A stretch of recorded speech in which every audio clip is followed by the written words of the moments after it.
Traveler, Paimon. It's been a while. As it happens, there is a letter here for you. One moment. Here. A letter? From who? Dear Diary, I'm Kale. I work as a trainee forest ranger under my master, Tainari. I'm also studying at the academia. I've been getting better and better at reading lately. Mr. Al-Haytham says that the written word is a crucial medium for exploring the world and understanding oneself. That's why I decided to start this diary. That said, what should I write about? Things are pretty quiet in Sumeru these days. Life is good. Every day is a fulfilling and happy one. When I think back to the days when I suffered from Elazar, or way back to when I was injected with God remains, I am in a much better place now. I hope it stays that way forever. I'll leave it there for now. Master said he'll take me shopping in Sumeru City today, which is great because I've been meaning to visit the toy seller at the Grand Bazaar for a while now.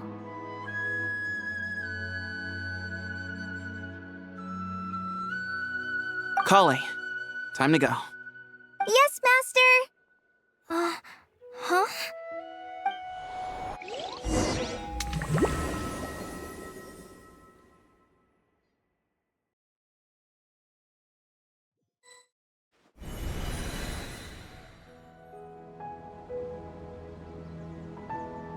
What's wrong, Kale? Is there something on my face? No, sorry. I didn't mean to stare. Did Master Tainari send you to pick me up? Master Tainari? What are you talking about? Tainari is the General Mahamatra. He's probably busy arresting criminals in Sumeru City. I mean, if that's what floats your boat, I can introduce you, but... Wait, Master Tainari is the General Mahamatra? But what about Mr. Sino? Sorry? Oh, you mean that guy who just joined the Vahumana Darshan? Rumor has it he's the leader of the Temple of Silence. If that's true, it's pretty impressive. Sounds like you've been getting to know more and more people since you joined the academia. That's great, but don't let your forest ranger duties fall by the wayside, okay? What's going on? Sethos is acting like he's my master, and Master Tainari has taken over Mr. Sino's job. Is this some kind of prank? If so, it's a weird choice of prank. But anyway, Sethos doesn't look like he's joking. What is this all about? Hey, you're zoning out again. I'm gonna buy some tools for the rangers. Why don't you stretch your legs a bit? It's been a while since you last visited the city, right? Wait! He's right. It has been a while since I last visited Sumeru City. Was it always like this? I mean, it feels familiar, yet somehow... something seems different. Is this really Sumeru City?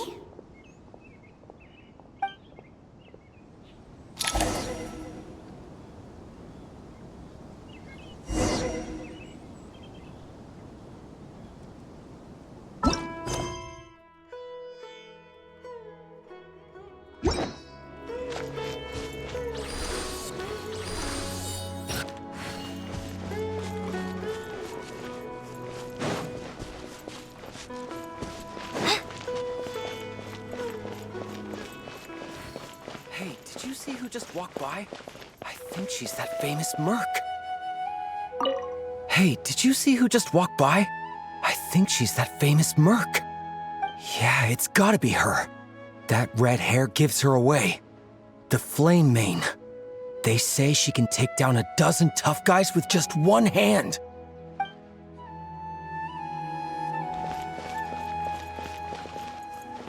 Hey, did you see who just walked by?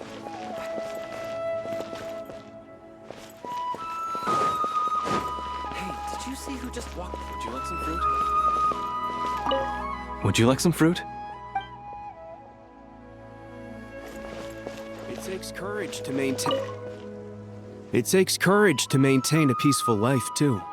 Hello, my name is Hussein. I'm responsible for managing administrative affairs in the Grand Bazaar and Treasure Street on behalf of the Academia. It's always one thing after another. If only everyone was as good-natured as the great merchant Kaveh Bey.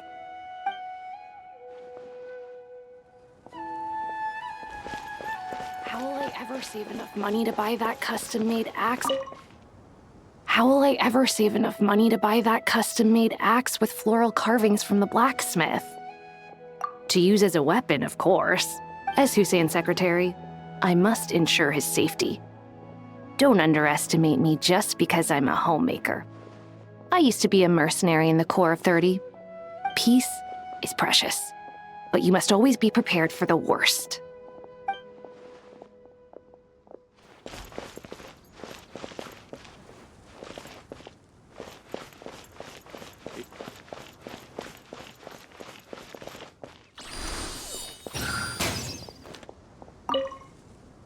When I grow up, I'm gonna join the Eremites and protect Sumeru City.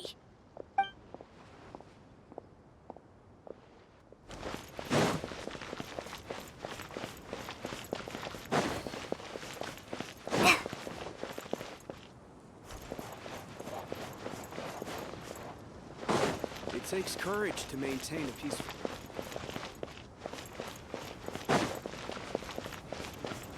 I heard that the sage disappears without a trace as soon as he gets off work. It's a little mysterious if you ask me. I heard that the sage disappears without a trace as soon as he gets off work.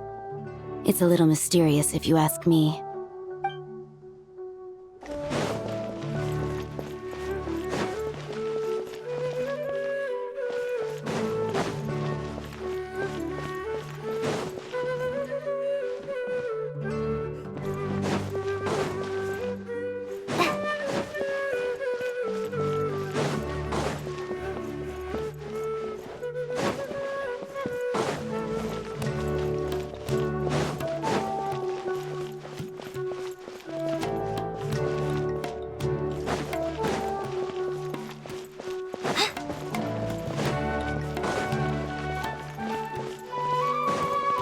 There's no one over there.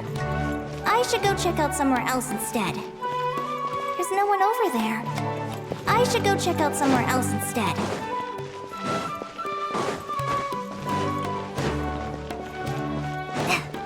Would you like a cup of coffee? Would you like a cup of coffee? The store's been pretty busy lately. Lots of customers have been feeding Ashru, who watches over the shop, and now Ashru's put on quite a lot of weight. Maybe I should put up a sign saying, "Please don't feed the cat."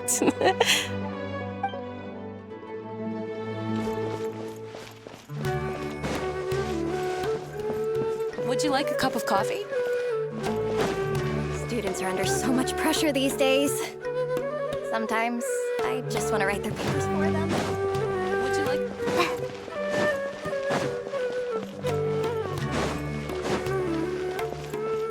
I heard that the sage disappears without a trace as soon as he gets off work. Lord Kaveh Bey, did you get a chance to review this month's accounts? Any feedback? You mean the version you sent over a few days ago? Yeah, I took a look when I received it. I was thinking that maybe our profit margin is a little excessive. I visited some of our commercial partners last month. Their earnings are very slim. Are you suggesting that we give up some of our profits for them? Well, since we have more than we need, yes. Making money for its own sake is pointless. Don't worry, I've already planned for it, and the numbers look fine. We can adjust the rates starting from next month. Also, about that designer you hired, I've had to revise his proposal 3 times now, but he just doesn't seem to... Let's cut our losses. Pay him his fee and send him on his way. I'd like you to get Layla on this instead. She was Cyrus's student, and she designed the Palace of Alcazarzare. Seems like a much safer choice. Who's sneaking around over there?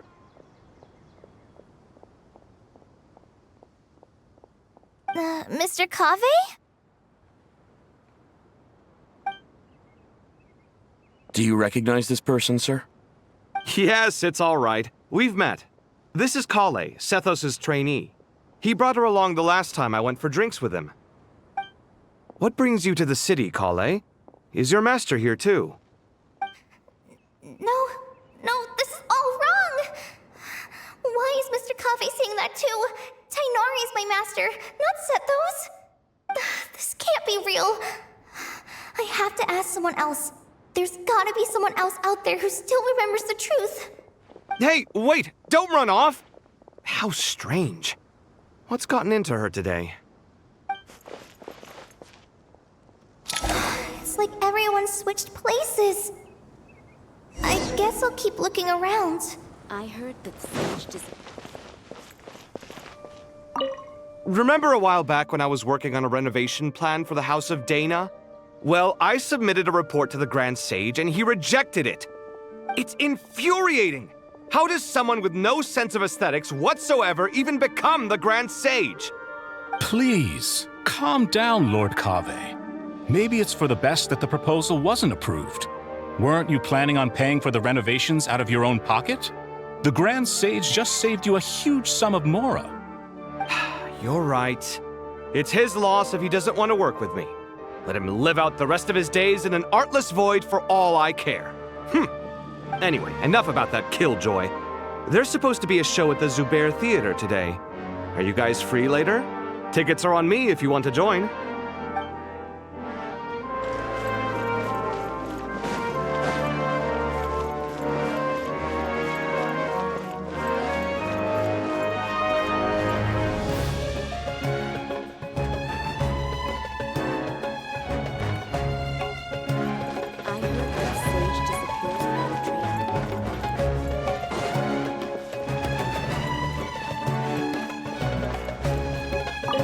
The Grand Sage always used to disappear the moment he got off work, but recently, for whatever reason, he's been seen sifting through records in the House of Dana late into the night. We asked him if there was anything unusual going on, but he answered us with a question of his own. Don't you find it strange that someone with my personality would willingly accept the position of Sage?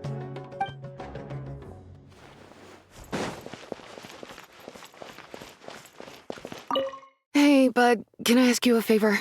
Is that alright if I borrow your thesis? Don't worry, I'm not gonna copy your work. I just need it as a reference. I guess that's okay. But if our theses end up sounding too similar, it's gonna be easy for them to spot. Yeah, trust me, plagiarism's the last thing on my mind. The only reason I ask is it's been really hard to get my hands on any reference material lately. Why don't you go ask the Grand Conservator? Candace should be able to find you what you need. She's super friendly. I'm sure she'll be happy to help. Really? I always assumed she'd be tough to negotiate with. Fair enough. I'll try my luck at the House of Dana later then.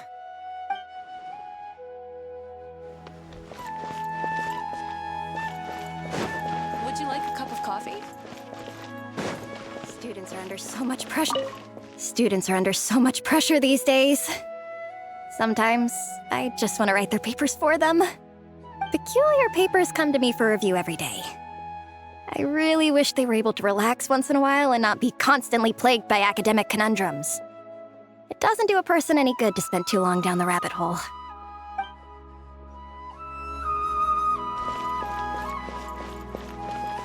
Lots of visitors today, I see. Welcome all. It's been a while. Hey, Rahman. You know that guy who sells face powder on Treasure Street? I haven't seen him around in a while. Any idea what happened to him? Oh, you mean a Hongar? Yeah, he got into a brawl with Shavirme on Treasure Street. He's been banned from setting up shop there for now. Seriously? Oh, well, that's a shame. I was planning to pick out some makeup for you. Oh, don't worry about it.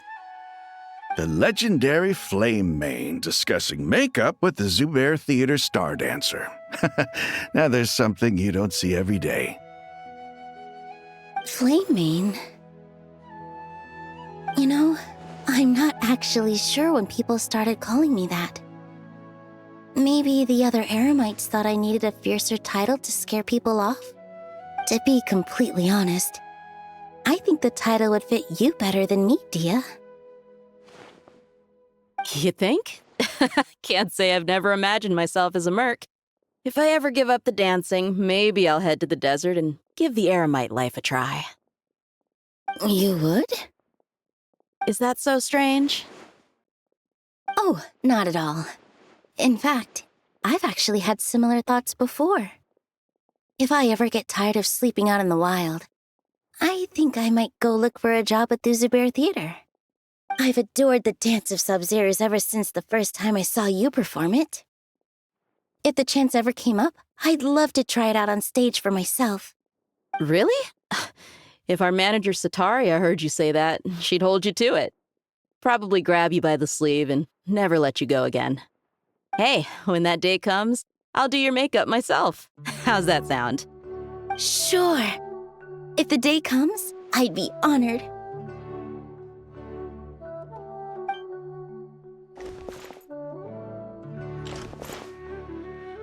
Everyone I know, everything I've ever known. Suddenly it's all a jumbled mess. The question is, who's right? Them or me? Oh, my head feels so heavy. I can't think straight. So much pressure these days. Nilu, have you been to Aru Village recently? I've got a friend who I haven't seen in a while. I was wondering how she's doing. You mean Faruzan, the guardian of Aru Village? I saw her not too long ago. She seemed completely absorbed in her research. No change there, then. I'll have to catch up with her the next time I'm out that way.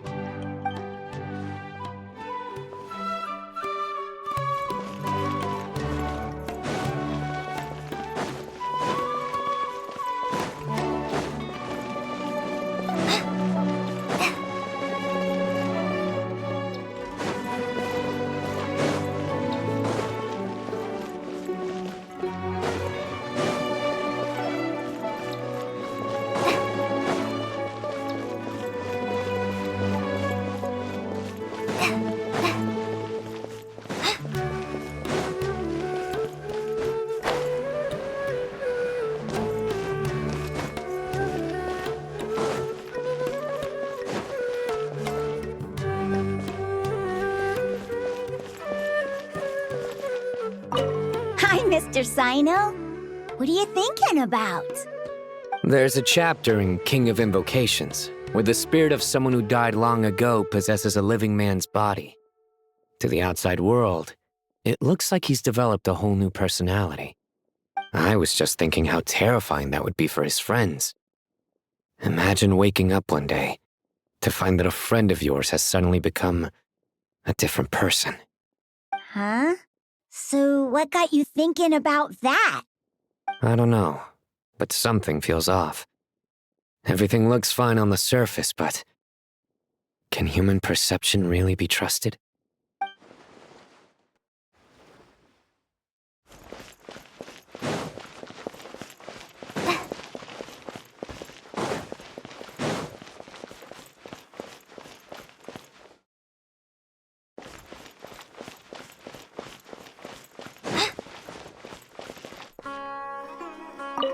All right, not a single Mora short. That covers you for this month's rent. What a relief. I was worried the design fees I received this month wouldn't be enough. Well, next time, don't fret. Just let me know and I'll give you a few days' grace. We've known each other long enough for that. Anyway, how are you settling in? I couldn't help but notice that you're staying up late quite often.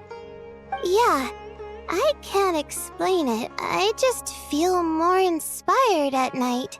Once I get in the zone, I can race through a whole bunch of drafts, no problem.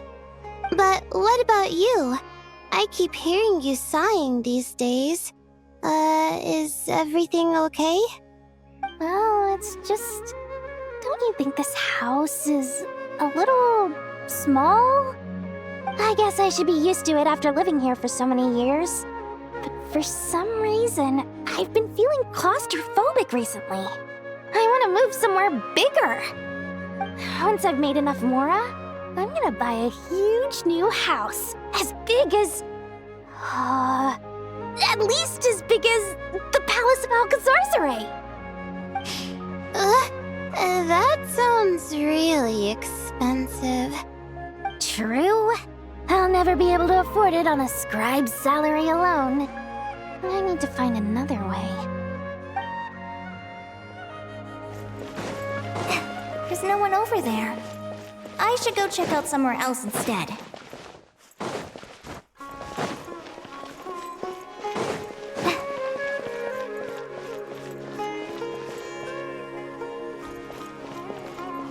Mahamatra Tainari, we've apprehended the suspect. They say that the fool is prone to blind faith, but the wise man is not immune to it either. Suraj, do you have anything to say in your defense? Tainari, you were the one who turned the sages against me. Just a few words of caution from you was all it took to destroy my research. And now you're trying to stop me again? You should know that mechanical life is the future! We must cast aside our useless flesh and... That's enough. I'm not in the mood to listen to your lunacy. Anyone could tell you how amateur your work is. Karina, Ilias, put him somewhere safely out of the way. Yes, sir. Next on the agenda is... Master? What is it? Wait, did Professor Zahahati send you? She's been encouraging me to take on an apprentice. Might be getting a bit ahead of herself there, though. No, Master! It's me, Kale! Listen to me. Something really weird is going on in Sumeru City. It's like everyone's identities have switched around. You're not the General Mahamatra. You're a Forest Watcher. Just yesterday, we agreed to come to Sumeru City today to go shopping together and... All right, there's no rush. Let's back up a little. Your name is Kale, correct? Although this is our first meeting, you do seem strangely familiar somehow. Is there anything I can help you with? No.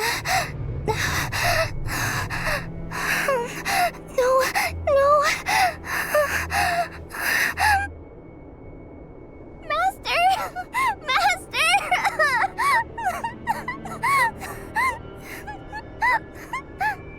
What is it?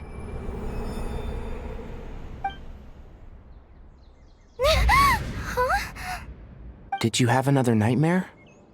I've told you before, when you're tired, lay down on your back in bed and get some proper sleep. It's much better for you than napping on your front. Poor posture obstructs your breathing, which can lead to all sorts of weird dreams. Now, we're supposed to go shopping in Sumeru City today, remember? Cheer up. I'll take you to Hushang's. I heard he's got some new toys in stock. Go wash your face, take some deep breaths, and when you're ready, we'll head out. Okay. Thanks, Master Tainari. So it was just a dream.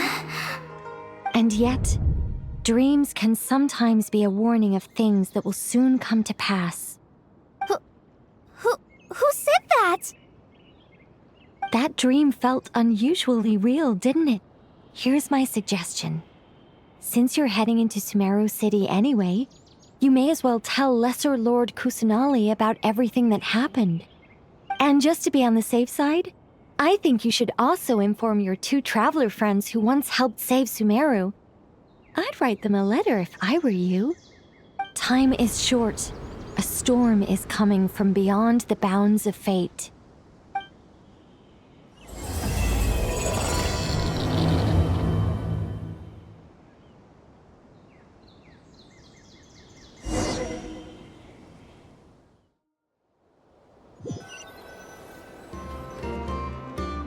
What a strange situation.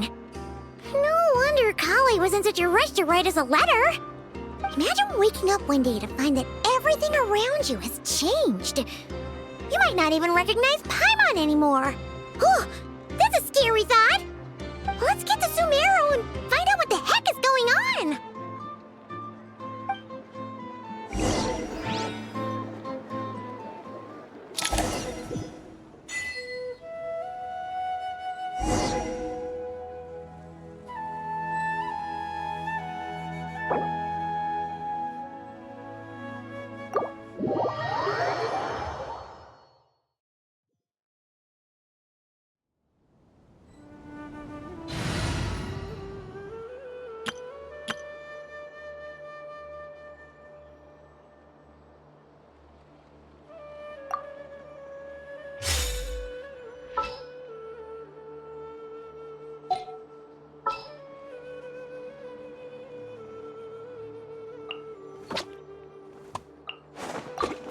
ready. Let's go!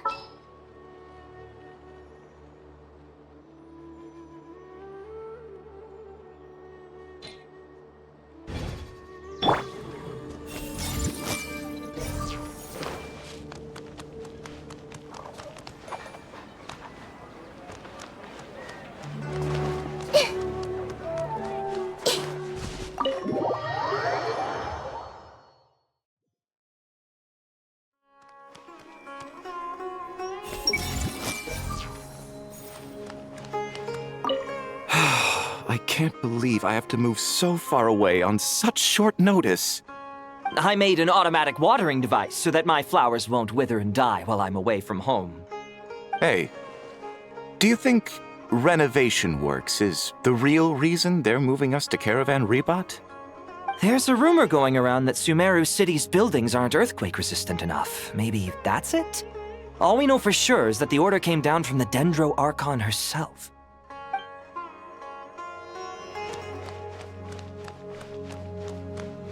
Everyone hold hands!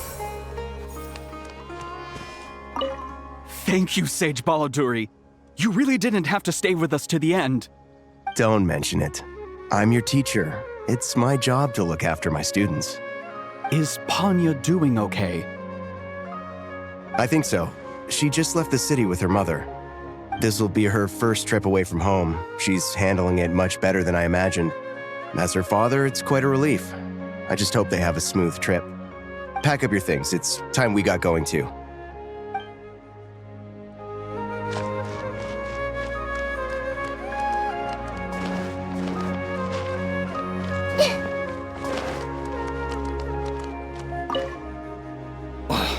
As if work and family aren't enough to deal with already.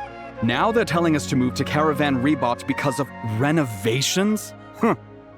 I bet it's just some vanity project. I don't trust the Dendro Archon, nor any of the sages. Especially not that new Grand Sage, what's his name, Nephis? If you ask me, he's the worst of the bunch.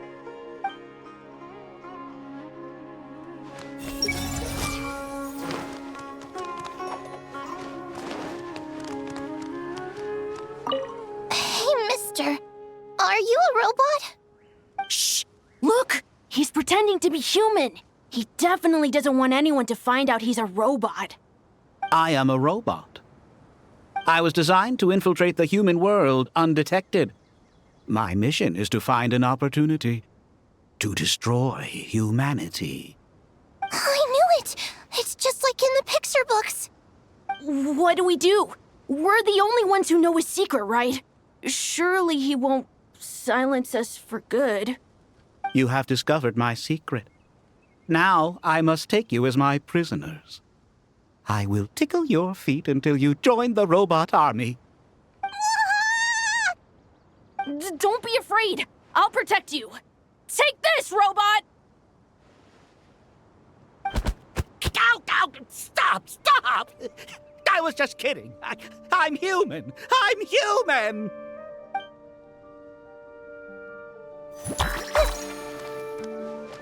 I see everything.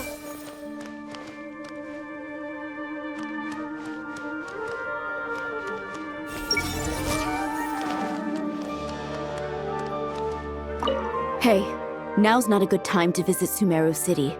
We're actually getting ready to move out ourselves.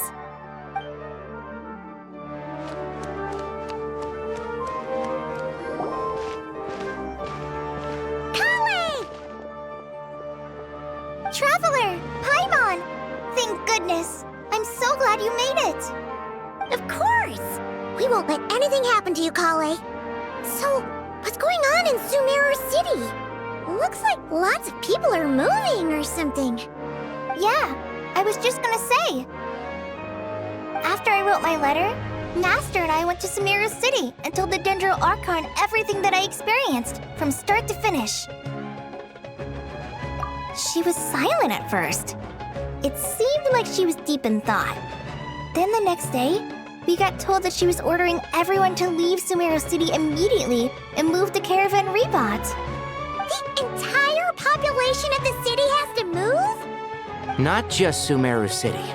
The evacuation also includes Lokapala Jungle, Avidia Forest, Ashavan Realm, and Ardravi Valley. Basically, everyone living in the rainforest must temporarily relocate to Caravan Ribat. Holy smokes! It's crazy! Yes, it's quite an operation. Even if people only bring the bare essentials, the scale is simply enormous. They've requisitioned almost all the Sumpter Beasts in Sumeru for the task, including the entirety of Dory's Sumpter Beast Park. The Dendro Archon said that what Kale experienced was not a dream, but a warning. After our meeting, she immediately summoned the 6 sages to analyze the situation and discuss countermeasures. They concluded that the events seen in the dream are very likely to become a reality, and that an unknown danger is rapidly approaching. Oh, please keep that to yourself. We don't want to cause widespread panic. The official reason they've given is a large-scale renovation of the rainforest ecosystem. People are skeptical, but there haven't been any major incidents. So far, at least. The Dendro Archon seemed really worried when we spoke to her. She said you can go visit her in the Sanctuary of Surasthana when you arrive. She also said she'd hold out until the very end. Tighnari? Kale? You got a minute? I need a hand here. One moment, I'll be right there. As a forest watcher, I've been tasked with assisting with the relocation work. There's a lot to be done, and they need all the help they can get. This will be the final group of evacuees from Sumeru City. While they're away from home, they'll be heavily reliant on outside help. Thank you for coming in our time of need. As you can see, another crisis is upon us. Excuse me, sorry to trouble you, but could you help an old man find his medicine? It's buried somewhere in my luggage. Where's my mom? Where did she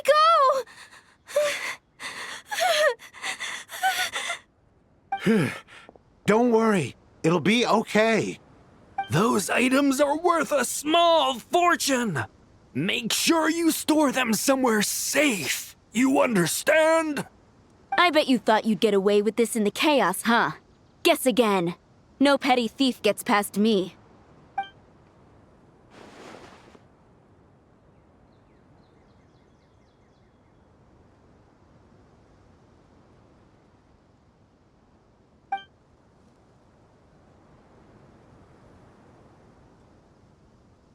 We should go help the evacuees. See you around. I'm so glad that you believed me and came all this way to help. It means a lot. Please stay safe. Don't worry. We may not know exactly what's going on yet, but as long as we stick together, we'll find a way through this. Goodbye! Look after yourselves! Will do. See ya!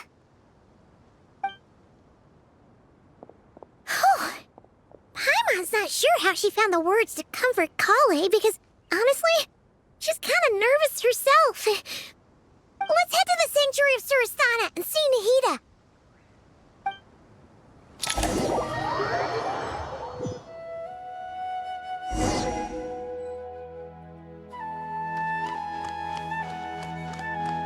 Hey!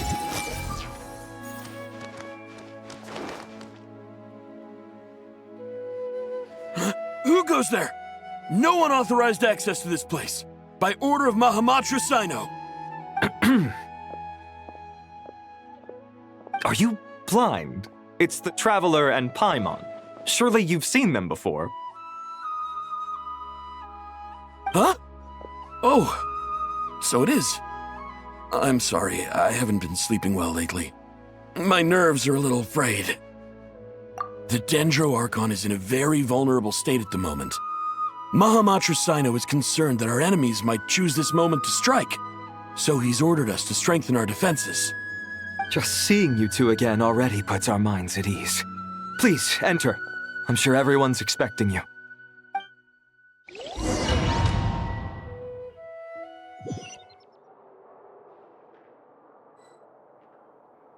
I see everything.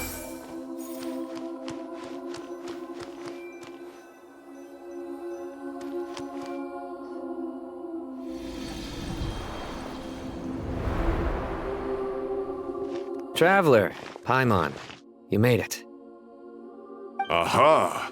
Perfect timing. Reliable helpers like you are just what we need right now. Oh, it's good to see everyone again. Kale gave us a rough idea of what's going on, but we still have a lot of questions. What kind of danger is Sumeru City in exactly? And how come everyone has to move to Caravan Rebot? At this stage, we can't be certain. We're investigating, but no definitive answers yet. I take it that Kale told you about her strange dream? Yeah. Apparently, everyone in Sumeru City was acting super weird. Even you guys. It was like you'd all switched places. That's right. Kale and Tainari reported the situation to the Dendro Archon. She believes that it wasn't merely a dream, and that whatever it was has something to do with Irminsul. It's a reasonable inference. Only through Irminsul can people's memory and cognition be so significantly modified in such a short time. We don't know why Kale would dream of these things, nor who was trying to warn her. The Dendro Archon decided to connect to Irminsul to investigate more thoroughly. Irminsul is connected directly to the ley lines. The tree serves as a central hub where the ley lines converge, and its core function is to record and store the world's knowledge and memories. But something has gone awry, severely compromising the performance of this core function. Information is bottlenecking inside Irminsul, hampering the ley line's flow. If this continues, new information will languish unrecorded, with existing records thrown into disarray. In short, the souls of the dead will be stranded, while the living have their sense of reality warped. In the long run, Kale's dream could well become a reality. And that's just the beginning. There's no telling what other nightmares could end up coming true.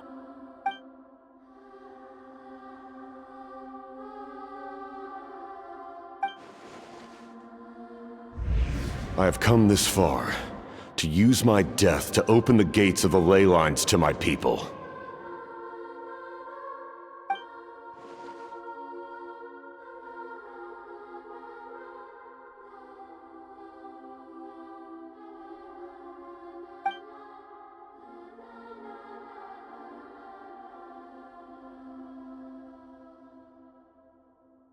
Faced with a growing backlog of information, the Dendro Archon decided to connect herself directly to Irminsul and take over the recording and processing function herself. But it is an almost impossible task. Individual brains aren't equipped to deal with the sheer volume of knowledge and memories involved. All that information flooding in at once would instantly fry any human mind. And for God, even for a god, the suffering must be unimaginable. The Dendro Archon's power originates from Irminsul. Any issue with the tree itself takes a toll on her to begin with. On top of that, she's subjecting herself to the grueling task of processing all that data. It must be torture for her. And despite all of this, she is somehow finding the strength to investigate the Irminsul situation from within and send us her findings. I finished analyzing the latest data. Looks like our working theory was wrong. There's no signs of Irminsul having been attacked from the outside. So it's internal then? Some sort of disease, perhaps? No. I've spent half my life studying the ley lines. If Irminsul malfunctioned this easily, the world would have met its end long ago.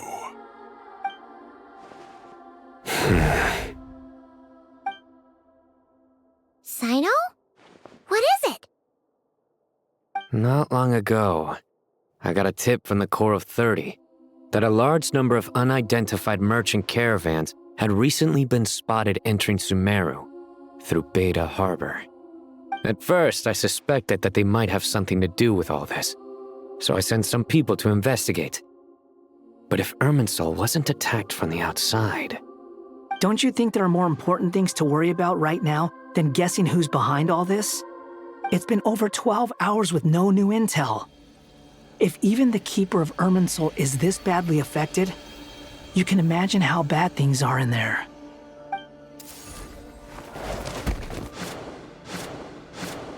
Dendro Archon.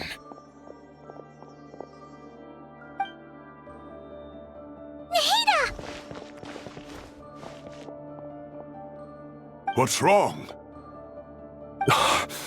Her breathing is weak, and her elemental energy levels are dangerously low. Looks like it's time to move to the backup plan. What's the backup plan? Get out of the city and take the Dendro Archon with us. The entrance to Irminsul is directly beneath the sanctuary of Surasthana. That means this is ground zero if anything goes wrong. The Dendro Archon has a very strong connection to Irminsul. But theoretically, this connection should grow weaker with distance. Under normal circumstances, she could unleash her full power here. But with Irminsul out of control, our first priority is to get her away from here. The situation is critical. There's no time to deliberate. Everyone in agreement? I'll deal with it. I'll also let the Matra and the Core of 30 know to start evacuating.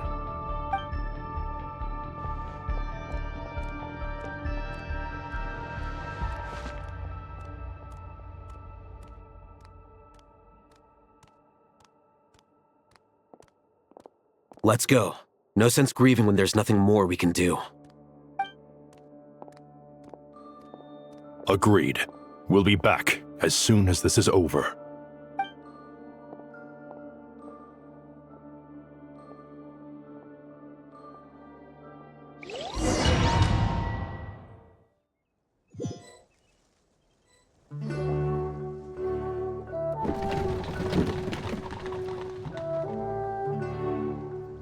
The last group of civilians has been safely evacuated. Dendro Archon's carriage will travel with them. Sino and Hat Guy will protect the convoy. With the Dendro Archon in a coma, we've lost our means of investigating the situation. And with Irminsul still deteriorating, we have no choice but to evacuate Sumeru City. Feels as though we're being pushed along by an invisible hand.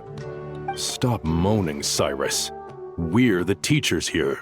We should be showing a little more confidence, don't you think? A wise judgment. Let's move out to Caravan Rebot.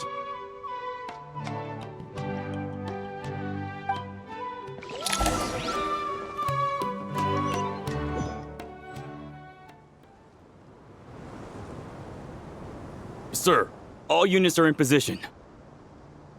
Good. Everything is going to plan. Interfering with Sumeru City is a necessary step, so do not hesitate. The Irminsul situation will not harm you. We need to speed things up here, too. We don't want to keep our client waiting, do we? No, sir. You have my word. Everything will be completed on schedule.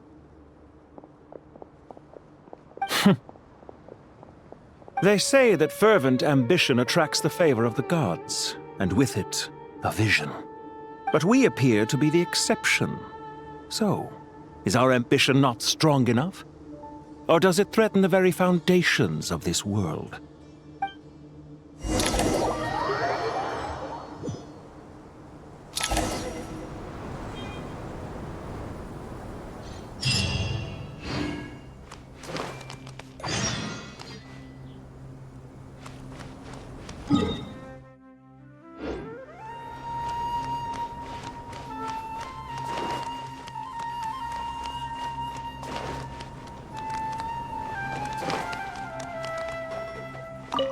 So, can I assume that this period of time away won't count as part of the rental period? Maybe we should deduct it from next month's payment. Sure. Great! Wait, why are you suddenly being so reasonable? What's the catch? I'm always reasonable with rental payments. Like the time I refused to let you use that wine you brought home as collateral. That was a perfectly fair request, and you know it! Everyone runs low on funds now and then, don't they? And that bottle of wine wasn't cheap. You ought to be thanking me. Anyway, Sumeru City should be empty by now, right? With no one at home, I've been worried about security. I'm worried about burglars. What would they steal? That new scroll you bought? Ah! I'd almost forgotten about that. Oh, I only went and hung it up in the most conspicuous spot in the house. If anyone breaks in, it'll be the first thing they see. Well, no one but you gave it a second look while it was on display in the shop. I doubt anyone would go out of their way to steal it. You say that, but what if there's a thief out there who shares my aesthetic tastes? Then you can only hope he shares your taste in expensive wine as well. Always worth having some collateral. You! Everyone hold hands!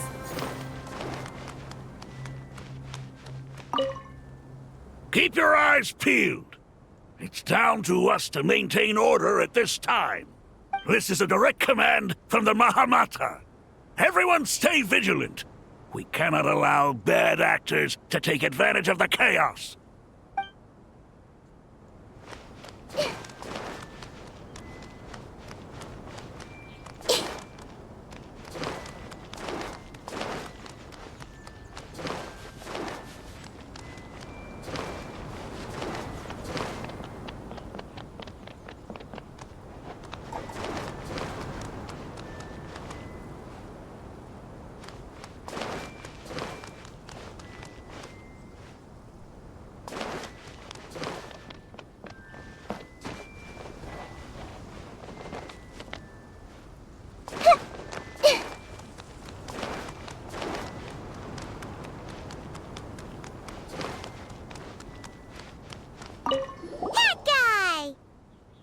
What? Nothing. You just looked like you were lost in thought there. Do you have any ideas about what's going on? From what I know about Irminsul, the system doesn't break down that easily. I don't have the faintest idea who could have done this. Actually, one name did cross my mind. But, he's already dead.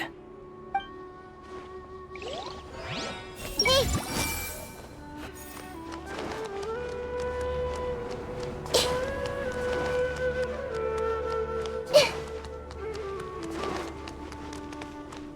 Everyone hold hands!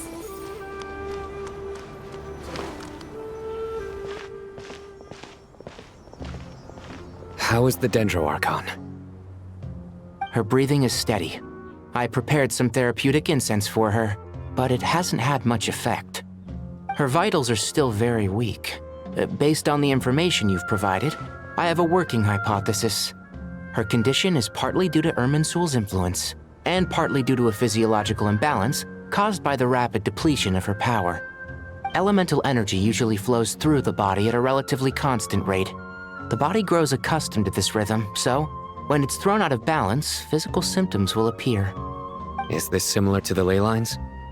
Overloading and withering both directly affect their vitality, potentially causing irreversible damage. Correct. From a biological perspective, if you overexert yourself, you pay the price with your life. The Dendro-Archon is not only drained of power, but her life force is at a critically low level. Is there any way to restore her health? I know the ley lines have strong self-healing abilities. As long as any blockages or pollutions are dealt with, they can quickly regain their vitality. But what about people? Well, gods. What's their capacity for self-healing? Before we think about that, there's a bigger predicament to resolve. Restoring the Dendro-Archon's power requires us to heal Irminsul first. But that will be extremely difficult without the Dendro-Archon's power. Paimon's already getting lost here.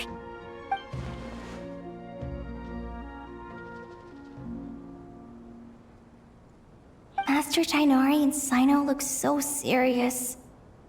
I've not heard Master speak in this tone for a long time. Tighnari.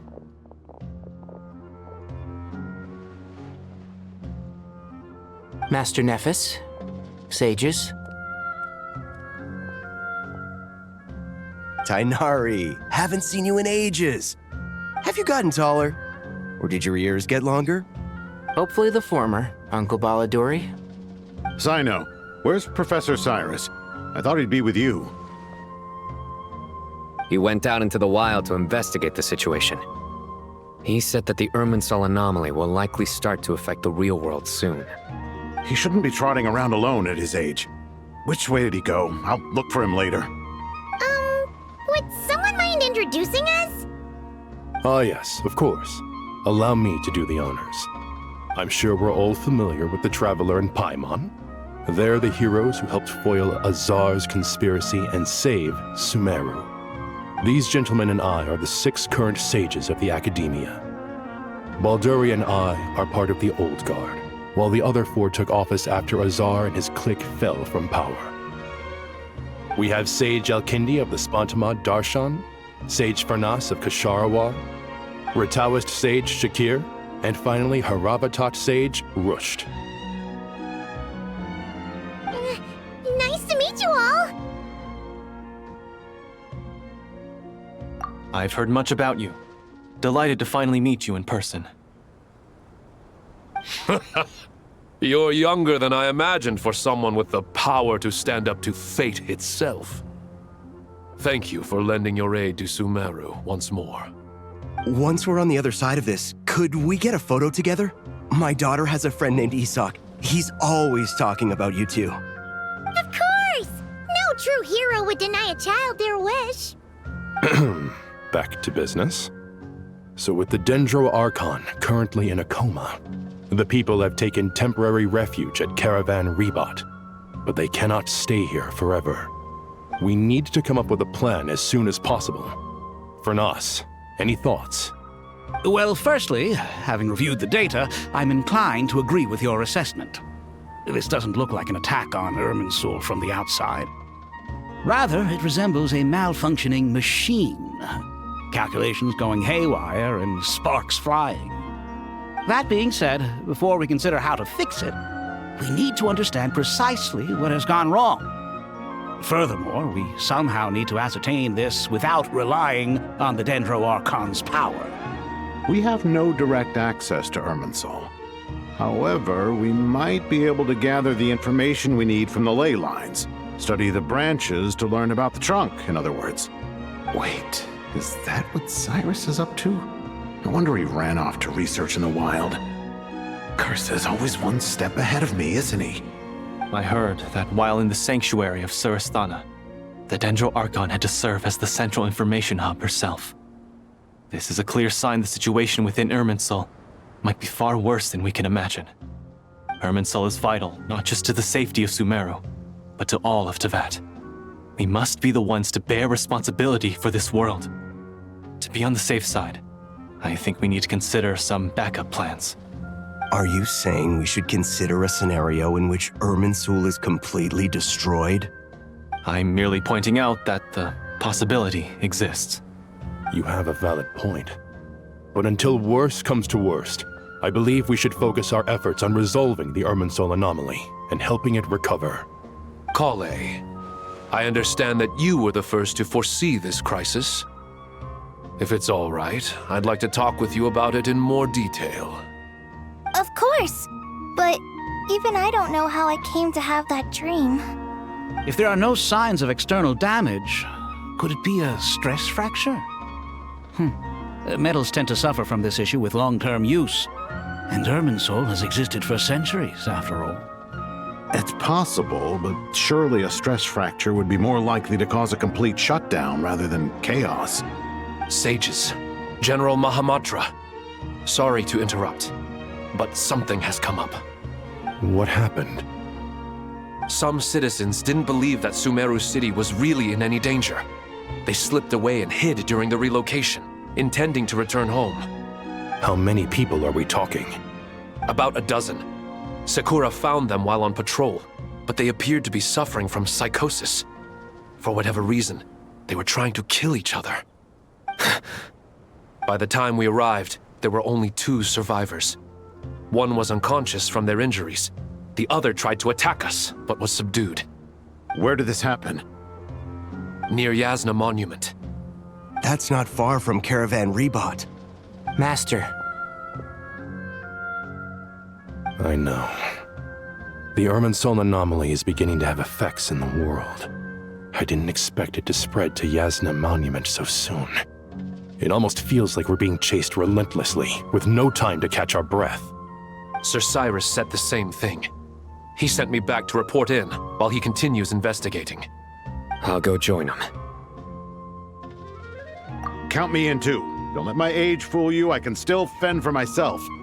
Very well. Meanwhile, the rest of us will continue discussing our next steps. Get back soon. Take care of yourselves. It's getting dangerous out there.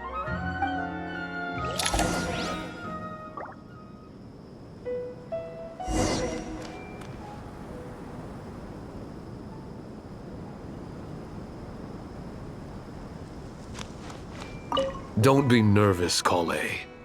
I just wanted to ask, have you ever had similar dreams to this one before? Similar how? Dreams so vivid, they seem real.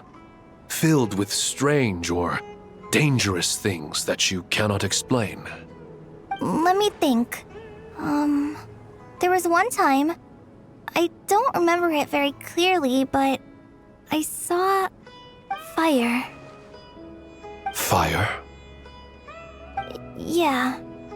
I wish I could give you more details, but all I remember is fire everywhere. From the sky to the ground, everything was burning. The heat was unbearable, and ashes were blowing in the wind. I doubt this dream was a mere coincidence. Perhaps it was some kind of prophecy? And yet, you've never studied astrology. I'm at a loss to explain it.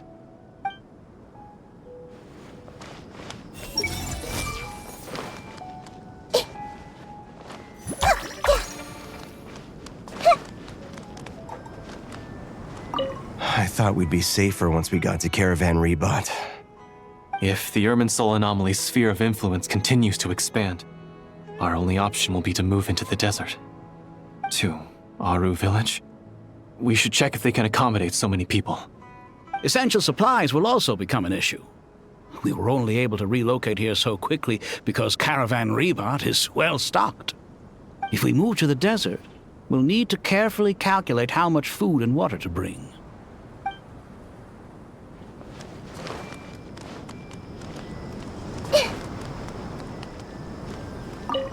Thank you for everything, Tainari.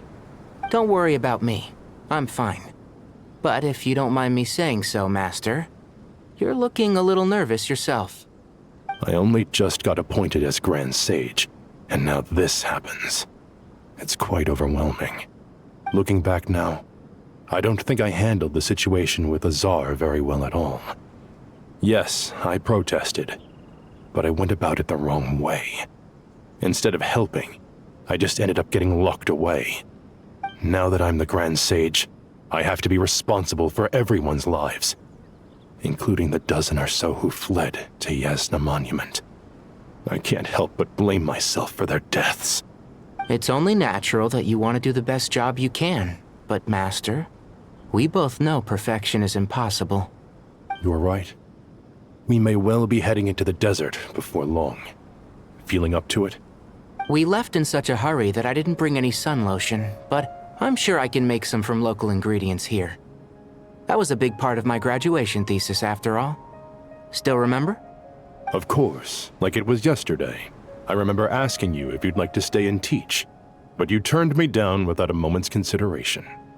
Anyone else would fight tooth and nail for the chance to research by my side, but you couldn't get out the door fast enough. Weren't you afraid I'd hold up your thesis and stop you from graduating? If you'd pulled a move like that, I would have reported you to the Matra right away. You wouldn't give me a second chance? What about the bond between mentor and student? No, Master. I would not sit by and watch you go astray. Very good. Then I taught you well.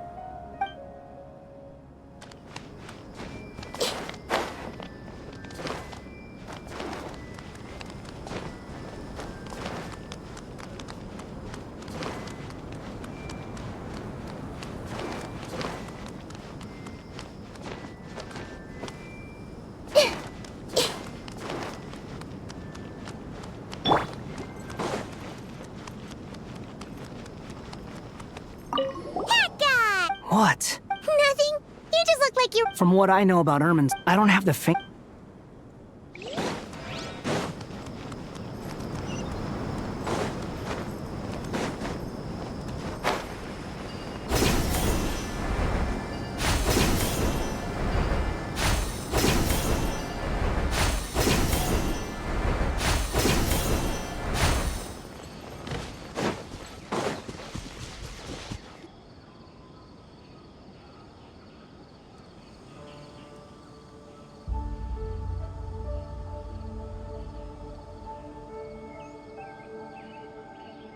Please, don't go any further. As you get closer to Sumeru City, there's no knowing what dangers you might encounter. So this is our mentally disturbed man? I'm going to gut you all!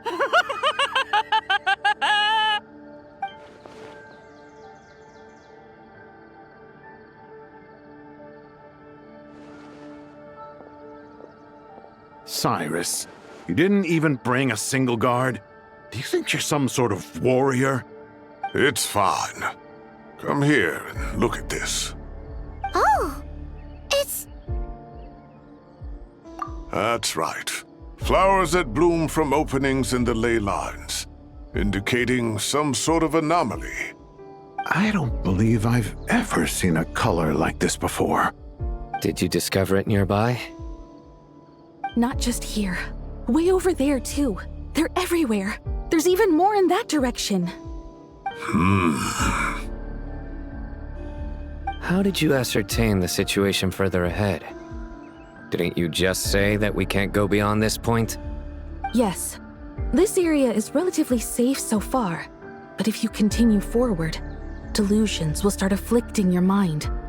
However, some vision-bearing mercenaries were able to maintain their sanity a little better. They're the ones who brought back news from further afield. Sino, do you remember the class I taught on dissecting ley line blossoms? I do, Professor. I received full marks in that course. Good. After all these years, it's time to put that knowledge into practice. There must be anomalous information hidden within these blossoms. Alkindi, I'll need your help as well. Been a while since we worked on a project together, hasn't it? Sure has. Well, what are we waiting for? Let's get to work.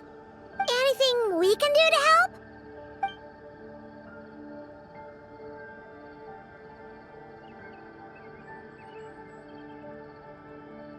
Will you need my help? All right, well, don't go too far. There's too many unknowns at this stage. Let's regroup at Caravan Rebot later. Don't worry if you don't show up. I'll come and find you.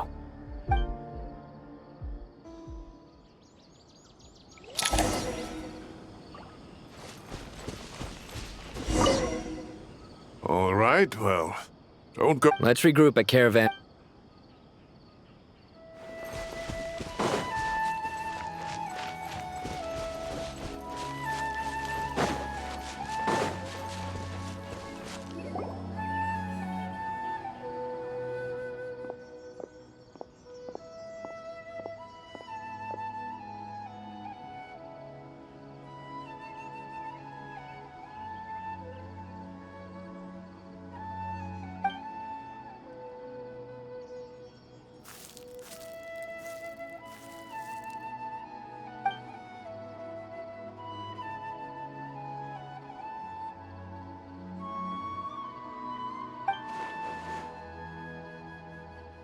That should be the heart of Oasis. All we need to do is light it with the fire seed, and it'll restore a pep with elemental power. The damage it suffered internally will also slowly begin to heal.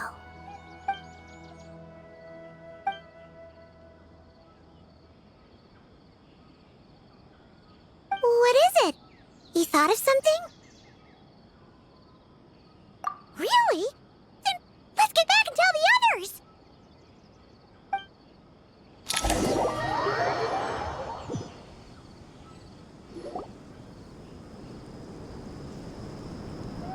Whew. Glad to see you've returned safe and sound. Any longer and we would have gone out looking for you. surprise. Paimon sure feels better with everyone we know here. We've made some progress, so let's start by giving you and Paimon a quick update. By dissecting the ley line's blossoms, we've been able to deduce that although Irminsul is experiencing an anomaly, it has not completely rejected access from the outside. The Dendro Archon has the power to connect to Irminsul, but there's also another way. I assume you recall the devices everyone was wearing when you first arrived in Sumeru? Devices? Oh, wait. You mean... The Akasha terminals? That's right. Of course! It's been so long, Paimon almost forgot all about the Akasha. Wasn't it shut down, though? Yes, but although the system isn't currently operational, the technological infrastructure is all still there. And it turns out that a certain someone gets so bored at work that he's actually read through every single one of the instruction manuals. No prizes for guessing who that was. If praising others is that embarrassing for you, you can simply spare yourself the ordeal. As much as it pains me to say anything nice about him, there's no denying his intelligence. He rarely forgets anything he's read. The Akasha is exactly what Sumeru needs at this moment. Between us, we should have all the knowledge and expertise we need to get it up and running again. But if I recall correctly, doesn't the Akasha need a Gnosis to function? That's exactly right. The Akasha relies on the Gnosis as a power source, and in its absence, we'll need to find an alternative. To tackle this problem, it looks like we'll be relocating once again. Namely, to the Temple of Silence. Ring any bells? It's the only major institution in Sumeru dedicated to preserving the knowledge of King Deshret's civilization. You might find the answers you're looking for hiding there. I agree. There's a good chance. Master Nephis and the other sages have discussed it. As the chaos from Irminsul continues to spread, Caravan Rebot won't be a safe haven for much longer. We have to move into the desert next. The scholars and sages will head to the Temple of Silence, while the civilian population seeks refuge in Aru village. The Eremites will keep everyone safe during the journey, and Candace will be there to receive us at the village. This leaves us just one thing to worry about. That Dendro Archon. She's very weak. We can't afford to wait until Irminsul is fixed. There has to be another way to help her. Huh. Wow. Luckily, the Traveler had a eureka moment while we were out investigating.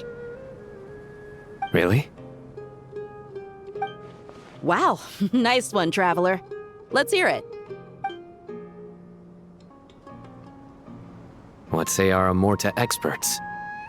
Theoretically, it's feasible. From what you're saying, although elemental life and elemental energy have their differences, the Dendro Archon has explicitly stated that she can imitate the power of the former. In which case, as long as a Pep is willing, she should be able to convert her own power into a form that the Archon can use. It wouldn't be difficult for her at all. The only problem is convincing her to help. Yeah! Even though she wasn't exactly friendly the last time we met, she didn't refuse to talk with us. When she realizes the danger that Nahida is in, surely she won't turn a blind eye to it. Well, hopefully not. Either way, we're not exactly spoiled for choice here. Hey, it's better than having no options at all. I agree. Without Irminsul's aid, the legendary Dendro Dragon Apep may well be the only living thing in Sumeru who can help our Archon recover her power. There's no time to lose. I'll bring this proposal to Master right away. If he and the other sages agree, we'll split into 3 teams. The academics will go to the Temple of Silence to look for a solution to the Akasha problem. The Eremites will escort the civilians safely to Aru village, and the Traveler and Paimon will take the Dendro Archon to see Apep. There's still a long road ahead, and no knowing if we'll make it. But at least we have a direction now. I'll take it over floundering around in confusion. If there are no objections, then let's proceed. But before we adjourn, I would like to leave you all with some parting words. No matter the distance between us, there will always be an invisible force tying us together. May the bonds forged in the past shine bright like stars, and open a new path before our feet. Huh. Is that from King of Invocations? No. This one's from King of Invocations, the sequel. What's the difference? The sequel's much cooler. Couldn't agree more. Well, it was very apropos. Once this is all over, I'll give everyone a copy of King of Invocations and the sequel to show my gratitude. Come on, let's get moving.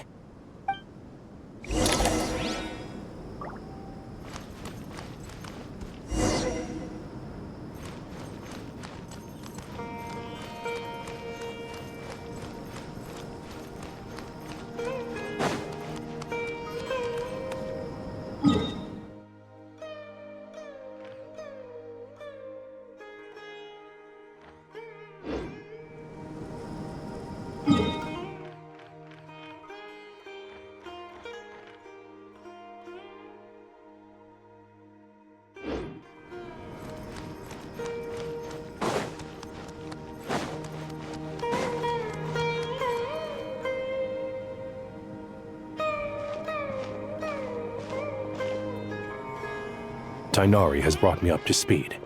I approve of your plan of action, but we can't proceed with everything right away. The people need to rest. For many of them, this will be their first time in the desert, so we'll need to find additional personnel to help escort them. You two, please go on ahead with the Dendro Archon. Let's rendezvous at the Temple of Silence later. No problem. We got this. Words can't express my gratitude, so let me just say, I hope everything goes smoothly for all of us. Goodbye for now. Alright, let's get going. If Paimon remembers correctly, the last time we saw a Pep was in... Traveler, Paimon. Could I borrow you guys for a moment? It'll only take a second. Kale, what's the matter? Well, the thing is... Master Tighnari once told me, after you raise a problem, you should think about how to resolve it. But ever since I had that dream, I feel like I haven't been of any help at all. I tried my best to keep up with the conversation, but there was so much new information, I couldn't take it all in. So, I just wanted to ask, do you have any tips for me there? Huh, Paimon knows exactly how you feel. But fear not, everything you need to know is right here in Paimon's notes. Sumeru chapter. It's got tons of info about all the things we've seen and heard on our adventures. Some parts are a little simplified, but hopefully it all makes sense. You see? Being the greatest guide in Tibet isn't just a fancy title. It takes a lot of hard work. Paimon doesn't always understand the things you're talking about with other people. Whenever that happens, she notes down the confusing parts and goes over them in her own time. This is perfect. Could I borrow it? Sure. Matter of fact, you can keep it if you want. Paimon has another copy. The spare copy was originally meant for the traveler. Paimon used to worry that one day he might not need a guide anymore, so she wanted to have a gift for him, in case we ever parted ways. But it doesn't seem so necessary nowadays. We have so many more places to see together. One copy will be enough for both of us. Thank you so much. But still, these are your treasured memories. I think I'll make my own copy and then return the original to you. Anyway, that was all. I won't keep you any longer. Have a safe trip. See you again soon. See ya! Alright, time to bring the Hida to see a Pep. Let's hope that old grouch is in a negotiating mood. Hey, here's a thought. If we brought Nervalet along, do you think he could help us persuade a Pep to help? Actually, never mind. In a Pep's eyes, Nervalet's probably one of those dragons who has grown too close to humankind. They might end up fighting for all we know.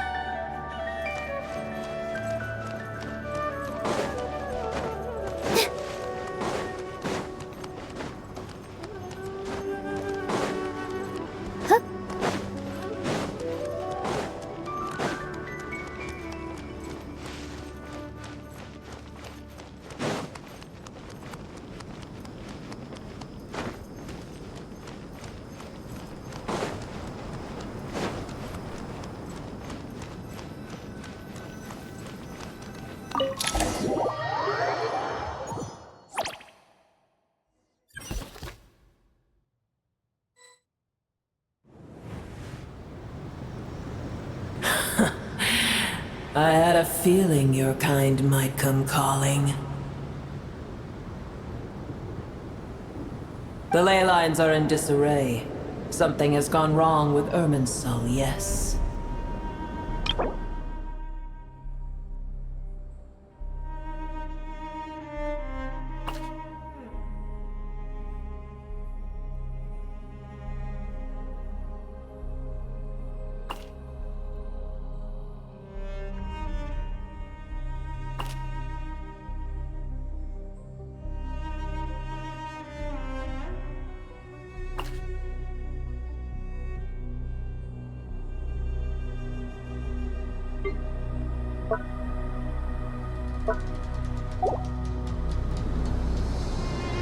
Even from a great distance away, I can sense that Sumeru is headed for destruction.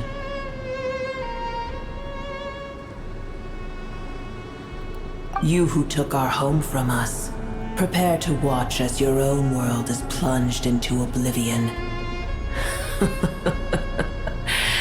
Oh, how the cycle of history comes to a poetic conclusion. This isn't a joke, Apep! Nahid is in grave danger! Can you please help her?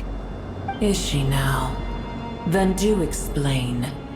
For what reason should I lend Booer my assistance?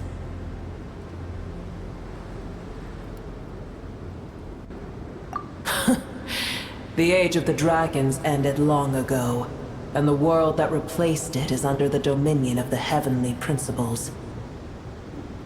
In choosing not to side with your enemies when the heavenly principles' rules began to relax, I have been merciful enough. Do not forget that I have no love for this world you hold so dear. Apep, if you truly despise gods and humans so much, well, after the great humiliation of being helped by a god in the past, shouldn't you be jumping at this chance to balance the scales? Now that is a compelling reason. When El Ahmar plotted against me and I was tortured by forbidden knowledge, it was Booer who saved me from agony. And though I regard with shame the pity of my enemies, to receive aid without repaying it would likewise tarnish a dragon's dignity. Oh, tiny Booer, puny humans. Just this once I shall deign to show you the true power of dragonkind. Whoa!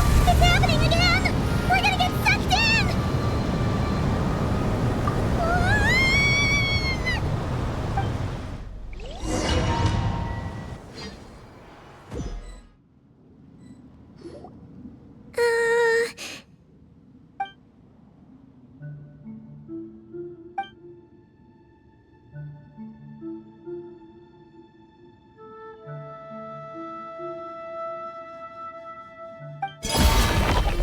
It is done. The heart of Oasis is supplying her with life force as we speak. It shall not be long before she recovers. But I should warn you, Booer's existence is closely intertwined with Irminsul. Unless the issues plaguing it are resolved, she will never completely recover her former strength. Oh, thank you. Spare me your words of gratitude. You may also spare me your feigned concern.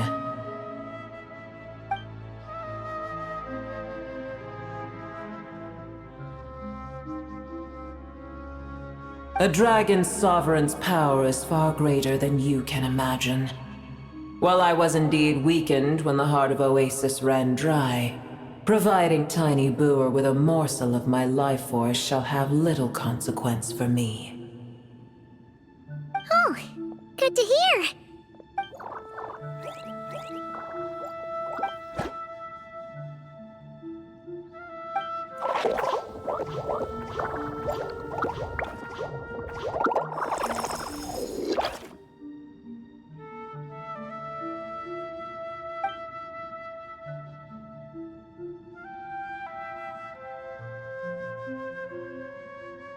Ever held in high favor, I see. Oh, well, you know. The compliment was sincere. Simply accept it.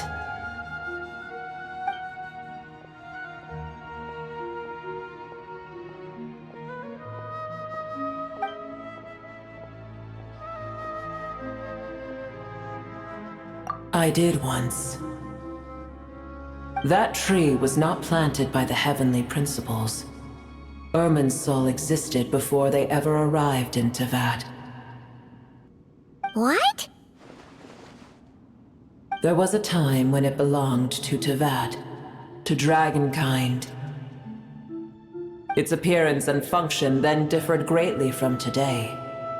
The ley lines flowed with an abundance of a familiar, primitive form of elemental energy. You may know it as the power of the Light Realm. The heavenly principles usurped and refashioned Irminsul, made it serve humanity, and used it to anchor the fate of the world. Yet in the end, humanity has failed to protect it. Heavenly principles, God of gods. It makes me sick. The enmity between your kind and mine can never be bridged. As things stand today, holding a grudge against you would serve no purpose. But there will come a day when we reclaim this world for ourselves. The opportunity will arise no matter how long we must wait. I can already sense that far away from here, the Hydro Dragon has wrested his authority from the hands of the usurpers. Though we have yet to meet, I know that we are both preparing for our revenge day and night. Uh-huh.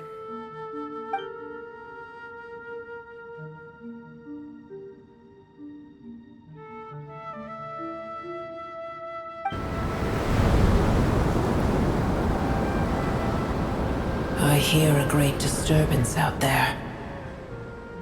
Huh? What is it? Sandstorms come. The Jinn. I see. Another calamity approaches. You both seem restless. Let us part ways here. Booer is safe with me. Once she has recovered, I shall return her to your side.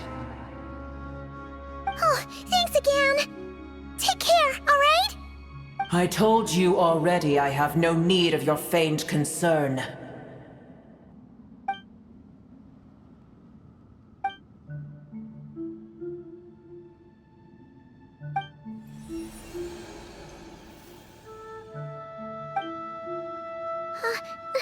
Nahida? You're awake! Are you okay? Cease your interrogation. Yes, she awoke for a brief moment, but she has now lost consciousness again. Take it. We shall talk more at another time.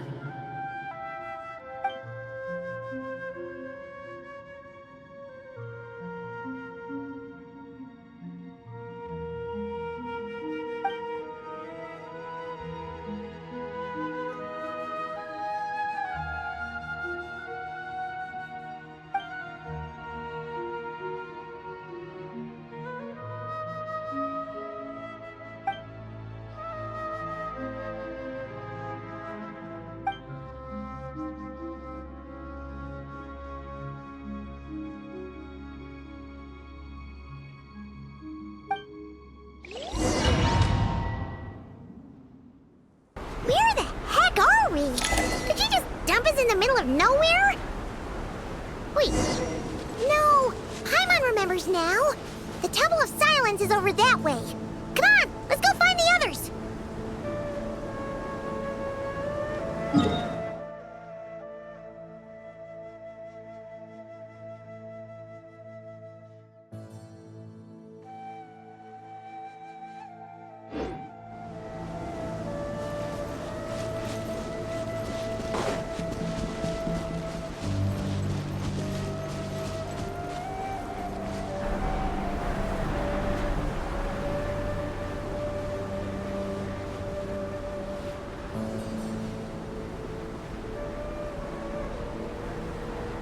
There's no need for everyone to stay here. I'll protect the sages. The rest of you, return to Aru village. Yes, Mahamatra Sino.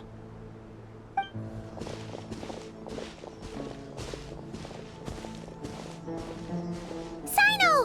What's going on? You're back. How is the Dendro Archon?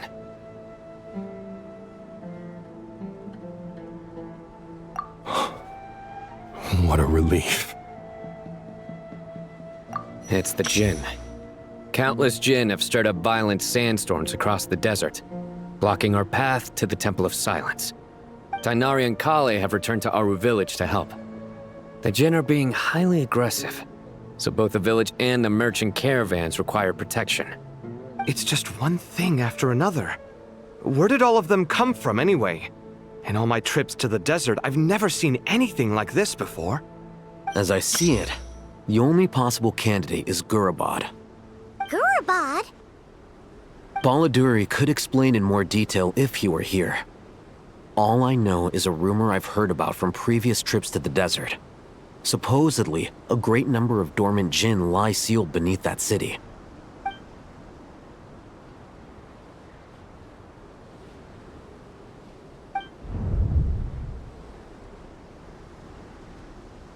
Gurabad is, for me, a fated land. I must therefore return back to this city, where my destiny awaits me still.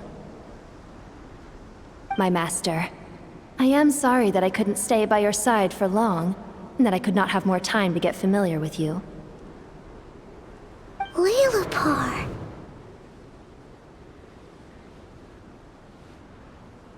Yeah, we once said goodbye to a friend there. Well, maybe not a friend exactly, but someone we met on the road anyway. She was a strange bottle. If we can find a way to wake her up, maybe she can help solve the situation in Gurabad. Well, be careful. You may find there's more than just the Jinn to worry about. You mean, there are other dangers in Gurabad?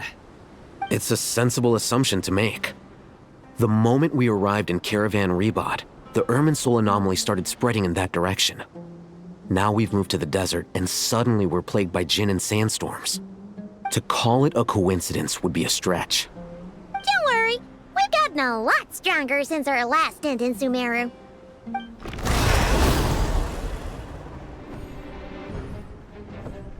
Ah! When did they show up? It appears the monsters native to the desert have been stirred by the Jinn's activity.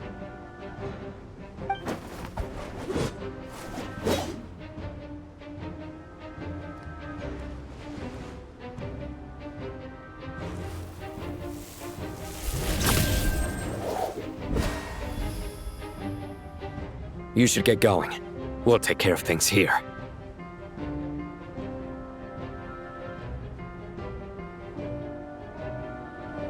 You too. Don't do anything too risky. You got it?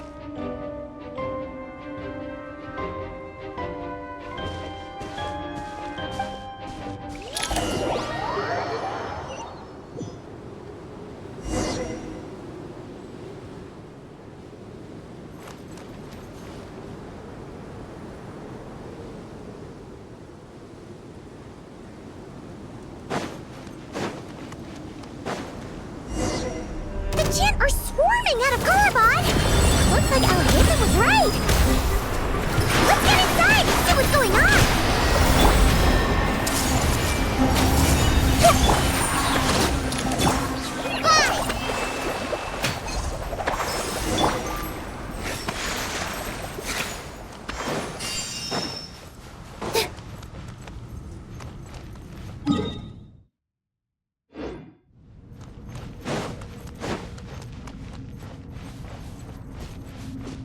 They just keep coming! How many of these things are there? We'll never take them all round! Let's just head further inside for now!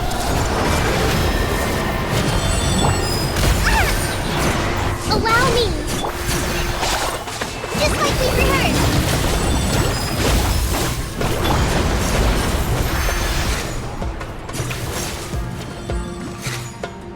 Target spotted! All units at the ready. Fatui? They must be using this place as a stronghold! Are they the ones behind all this?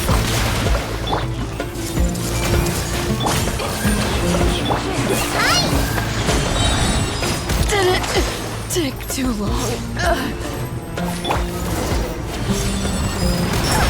Fighting Jin with one hand and Fatui with the other? This is pure chaos! Billowing surge! Hold the line!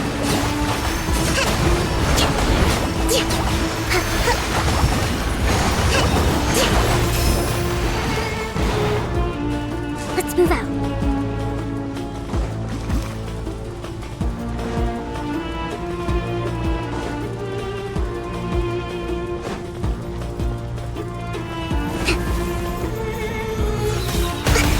Let's move out.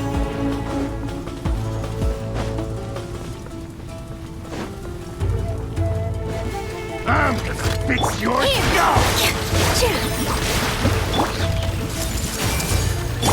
Rest and rebuild!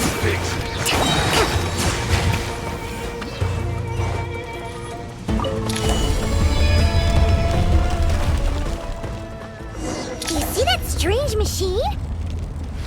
Paimon has a sneaking suspicion that that's the thing wrecking Gurabad and setting all those dangerous Jin free! The target has reached the core zone. Requesting backup. Repeat, requesting backup. Backup en route! Stop him at all costs!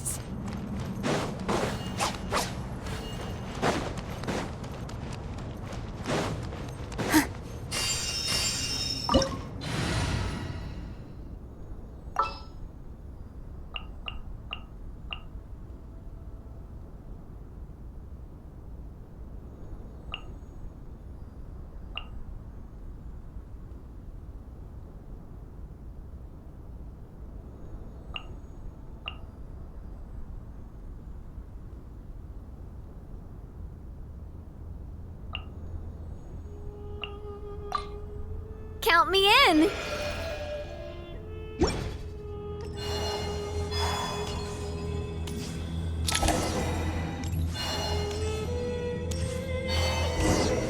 Careful!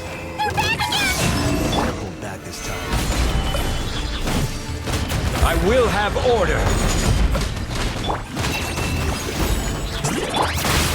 Hey there! This one's got your name on it! A proper send-off! From Seth! Nice one, Traveler! Let's keep going!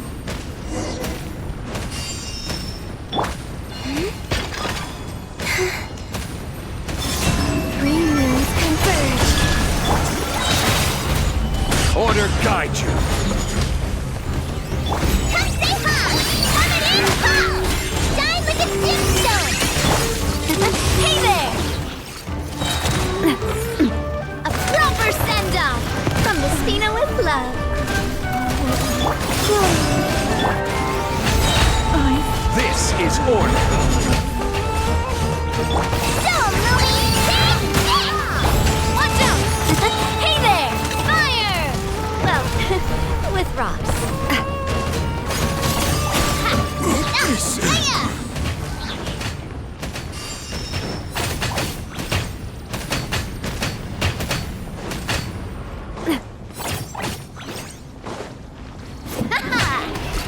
Hey there!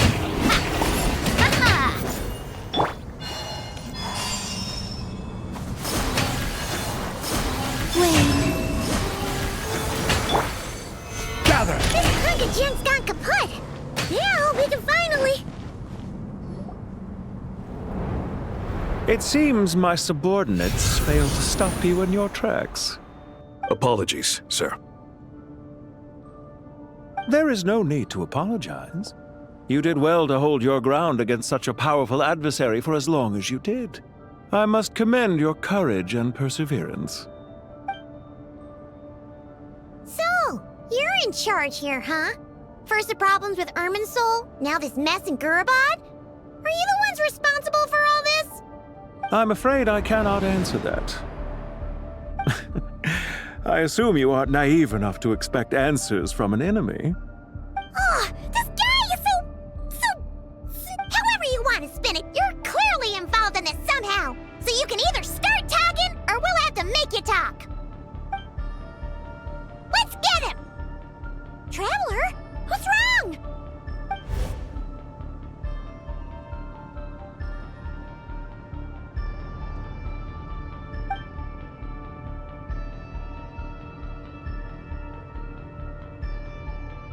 You're remarkably calm. Some would act more rashly upon finding the ringleader all alone. But you keep your cool. Even as your enemy, I must applaud you. Did you show yourself just to say that? Is this you trying to take back control of the conversation? Unfortunately, I really don't have anything to say to you. I am here merely to indulge my own curiosity. Your names are well known among the Fatui. Naturally, I wanted to observe you up close while I had the chance. Hey! Don't treat us like we're some kind of exotic animals in a zoo! Oh, I wouldn't dream of it. You seem rather predisposed to misunderstand me. I'm quite aware that you are both heroes of great renown. You have resolved crises in many nations and won countless allies along the way. I've been following your adventures with great admiration. My only regret is that the trajectory of your journey conflicts with our goals. What do you mean, admiration? Sorry, but that sounds pretty weird coming from you. I don't see why. We may happen to occupy opposing sides, but there is no cause for deep-seated enmity between us. To respect one's enemy is to respect oneself. Well, now that you're observing us up close, what do you see? I've observed as keenly as I can. Yet, while I endeavor to understand, your true strength remains a mystery to me. Violence is not my area of expertise either, so, you see, I would much rather converse with you like this than determine a victor with the edge of a blade. Besides, I've heard that even 3 moons in the sky fail to eclipse your brilliance. I know better than to bite off more than I can chew. 3 moons? So you have a connection with the Harbinger, the Doctor. Well deduced. Our commander, Dottore, died in Nod-Krai, but there are things that do not end with his departure. We must... Look at me. I almost divulged more than I should have. What are you after? Revenge for Dottore? Or are you plotting something else? I've said quite enough, I believe. There's no point in continuing this conversation, except to say, I've noticed that you seem to know your way around here quite well. A repeated visitor to Gurabad, are we? Ugh. I'll take that as a yes. Then I'm sure you'll have heard the story of this place. The mother of the Jinn, Lilupar, and the tragic tale of her vengeance that spanned 3 generations. It was right here that Lilupar once helped the wise to ascend to the throne. But from that moment on, every king who sat upon it was corrupted by power. These degenerate rulers lost control over their nation, and with it, the right to occupy that exalted seat. What are you trying to say? I once admired you for your adventures. That is the earnest truth. But it appears to me that your journey serves ultimately to uphold the rules of this world. Are these rules truly just? Does the heavenly principles rule with wisdom or folly? And how can we be sure that the 7 who wield authority over the world will not be corrupted? Do you seriously think you're gonna convince us of anything? Convince you? I'm sure my commander already tried that. Why would I waste my breath doing the same?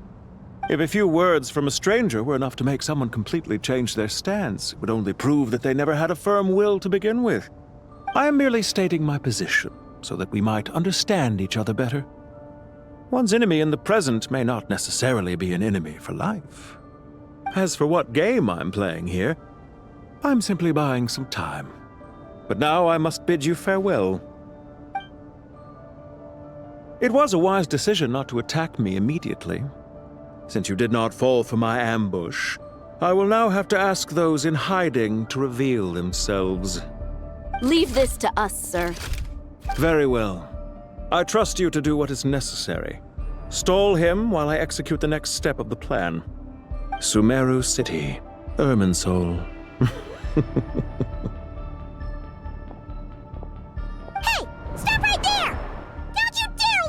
Stop them! Protect the commander! You better Did you hold hear out that? this time. He mentioned Sumeru City and Irminsul! He definitely knows something!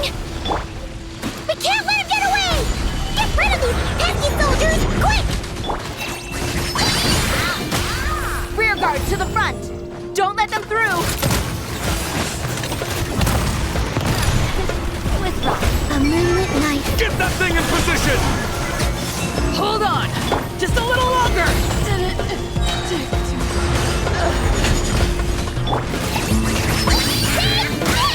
A gift from the land of the young! We finally beat them! That mysterious guy can't have gotten far! Let's catch up with him!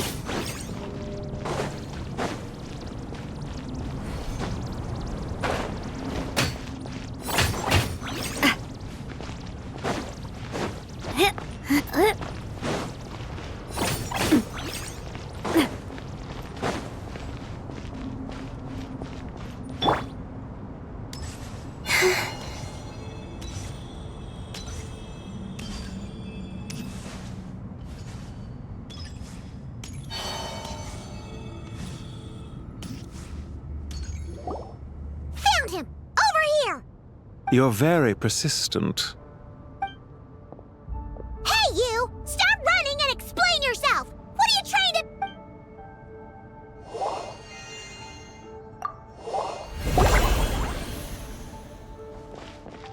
What's this? Relax. A small trap like this won't be enough to hold you. The sandstorms from Gurabad will die down soon enough, but this small window of time was all we needed to launch the next phase of our plan. Don't be discouraged. I knew that someone would come here eventually, so I planned ahead. Where to chat with you, which door to exit from, even which mechanism to wait by for you. I thought through every detail. You, meanwhile, know nothing of who I am. So far, you've only heard my voice, and for all you know, it may not even be real. But not to worry. This is only our first meeting. It shan't be our last. Just answer me one last question. Why do you continue to follow Dottore? He has conducted countless cruel experiments, even on his subordinates. Follow isn't quite the right word. Let's just say even those you see as villains have their friends, even if they aren't the most sincere of friendships. When any set of rules is established, there will be those who benefit and those who lose out. People will do anything to justify what they have gained or escape from the hardship imposed upon them. Neither he nor I are tolerated by the rules of this world. We were both searching for a new order. Our ideas of the final form that should take may have differed, but our journeys took a shared path. Goodbye, Traveler and Paimon. I wish you a timely escape, albeit not too soon.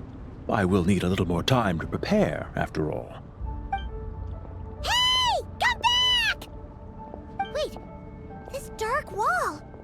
We've seen these on our adventures before. It swallows people up! Oh, I'm sorry. She shouldn't have jumped the gun! Oh, okay. He may have fooled us this time, but we'll get him back!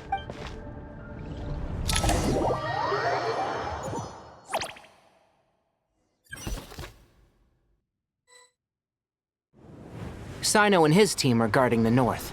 We'll take this side. There's so many Jinn. We can't let them get into Aru Village. Don't fret. I am well prepared for this situation. Huh. So you have a solution? Perhaps you're unaware that I have a trusty genie partner of my own, Plumpy. If I send her to negotiate with the others, this whole thing will be resolved before you can say Mora. Off you go, Plumpy.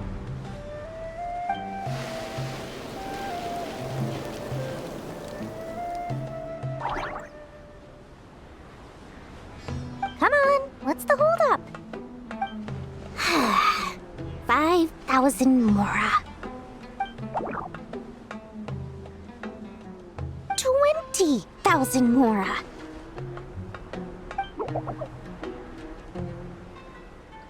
100,000 Mora. Final offer.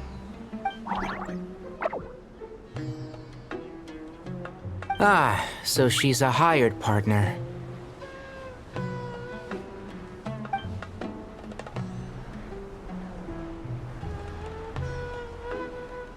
Hired partners are reliable too. Plumpy here is a highly skilled negotiator. You'll see. Just a few words from her and...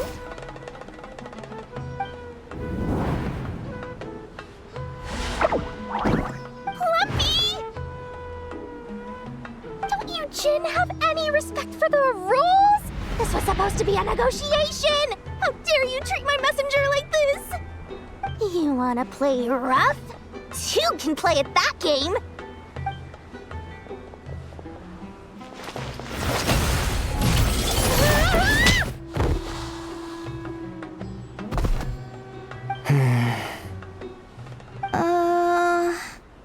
Looks like it's up to us now. Be careful, Kale. Yes, Master.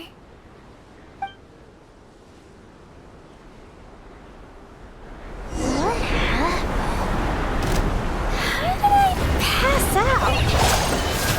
Never mind. Plumpy, it's time for revenge. You know, this reminds me of when you first arrived in a video forest. You were trying to help a child retrieve a lost toy when you stumbled upon Spino Crocodile territory by mistake. Yeah, I remember. Our first time fighting side by side. Fighting side by side? I seem to recall swooping in to rescue you with a team of forest rangers. Please stop.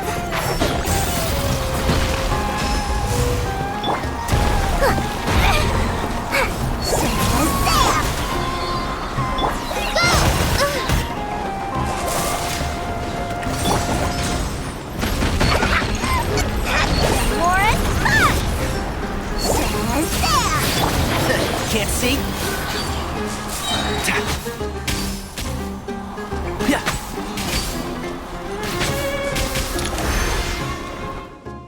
There's too many of them! I can't believe I used 12 rare items in one battle! Ugh. I shudder to think how this is going to affect this month's accounts. The sight of that glaring deficit might be more than my poor heart can take. Tainari, how's the situation on your end? We held the line, though it was a close call. But it looks like they're preparing for another attack. Has something happened? They've breached our defenses in the south. The Jin are pouring in. We're moving the villages to the north as we speak. We're hemmed in. This is getting precarious. Our margin for error just got a lot smaller. That's why we wanted to confirm your status. We need to consider our next move carefully. Bad news! Another line of defense has been breached. Kale, go with them and assess the situation. Dory and I will hold the line here. But Master! Even with 3 of us, we barely managed to. This is not a discussion, Kale. Don't worry about us. She clearly still has plenty of tricks left up her sleeve. Wait, you can't pin all your hopes on me? Oh, great. I've almost run out of the things I brought with me, and the rest is back at the caravan. I should be able to hold out for a little longer, but still... Master! Need any help? Huh? What is it, Kale? If things continue like this, it won't be long before Aru village is overrun by Jin, and the sandstorms are sure to follow in their wake. I do have a plan, but I can't guarantee it will work. I don't care, whoever you are. Please just help us. The only one who can help is you. I am merely here to guide you along the correct path. I am a spirit created at the beginning. I am a flickering illusion. I am the shimmering light that flows from the eyes of the Creator. What do you mean?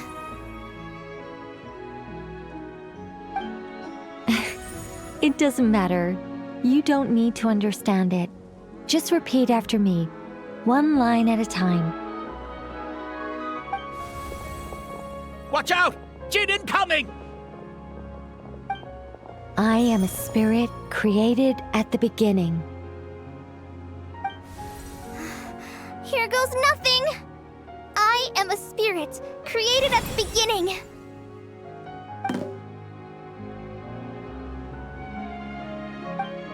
I am a flickering illusion. I am a flickering illusion.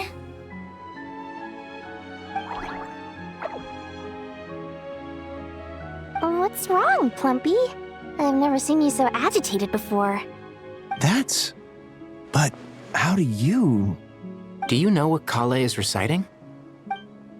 I am the shimmering light that flows from the eyes of the Creator.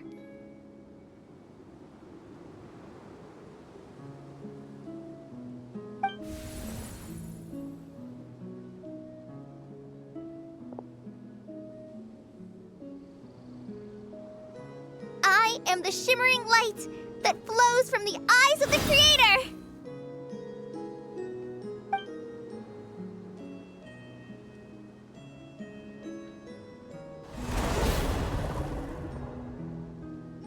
It's a song composed by the goddess of flowers, but very few records of it remain, even in historical texts. All we have is a few fragments. Is Kale an avid historian? Not to my knowledge. The Jin have actually quieted down.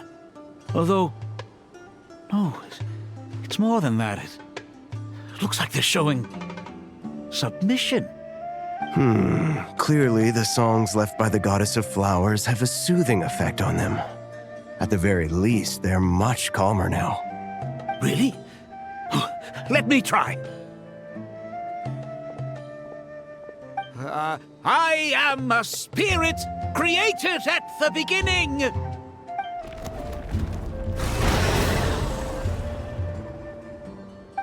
Don't stay away! I'll stop! I'll stop!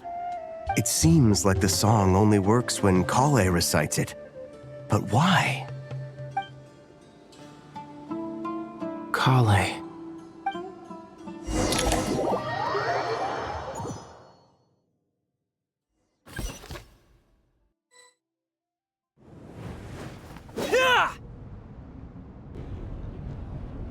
Any luck?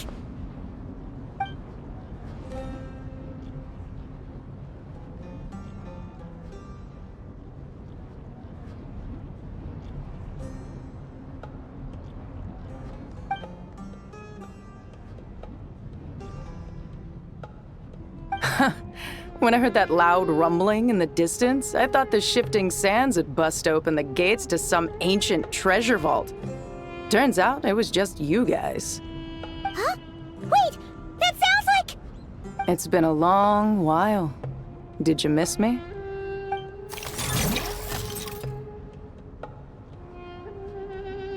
Jet! Ben! Let's save the catching up for later. First, I gotta get you guys out of there. This should be the right mechanism. Ben, can you handle it?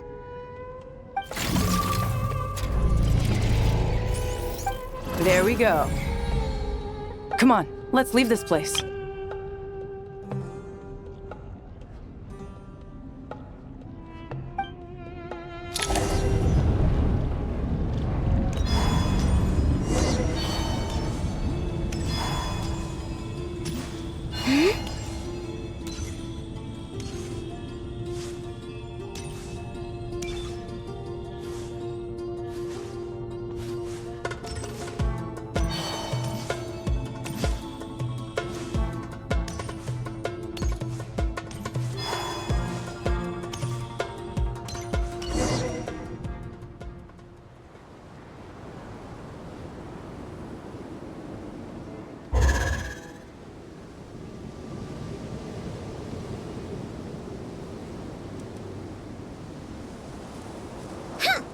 Fatui sure made themselves scarce. It's like they were never here. The Fatui? They came to the desert again? Yep. No idea what they're planning this time. They were being very coy about it. How have you been, Jet? Well, since we last met, I've started my own band of mercs. We've actually made quite a name for ourselves. Oh, yeah. On a slightly different note, I have some good news. I finally took care of Masaira. Not much to write home about. It was just another day. Found his hideout. Dragged him out of his cozy little bed. He tried to talk me into seeing his point of view, as usual. But I'm way past that by now. There was nothing he could say to save his life. What about you guys? Bet you'd forgotten all about me and Ben, huh? Of course not! We're super duper best friends! Wow. Sounds like I should make time to visit some other nations too. Anyway, what brings you to Gurabad? Oh, right. Paimon almost forgot. We're here to look for Lilupar. Oh, that bottle?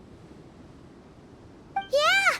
We need her power to calm the Jinn and stop the sandstorms. Here's hoping we actually manage to find her, after all the trouble we've been through.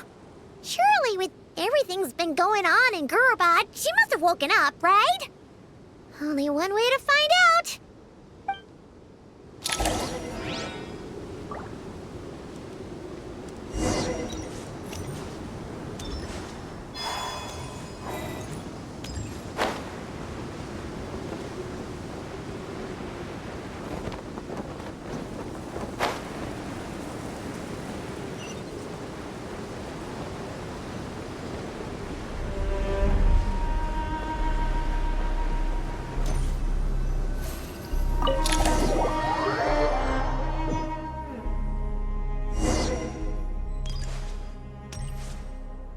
Let's see.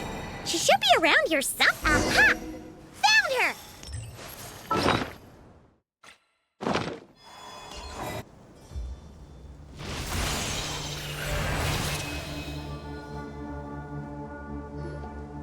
Lilupar! What a long dream that was. It's been a while, my master. Oh, and you're here too, little wildcat. The four of us back together again. Imagine that. In truth, it was at first. I was none too pleased when those miscreants barged in. But it did give me the chance to reunite with you, dear master, so I shall overlook their folly. After we last parted ways, I merged with the land beneath Gurabad to suppress the dark calamities stirring in the depths. It rekindled the flame of vengeance within the Jinn, depriving Gurabad of any hope of peace. I fought against it for a long, long time, until one day, I sensed a change in a foreign land to the west. Suddenly, the pitch-black abyss fell silent.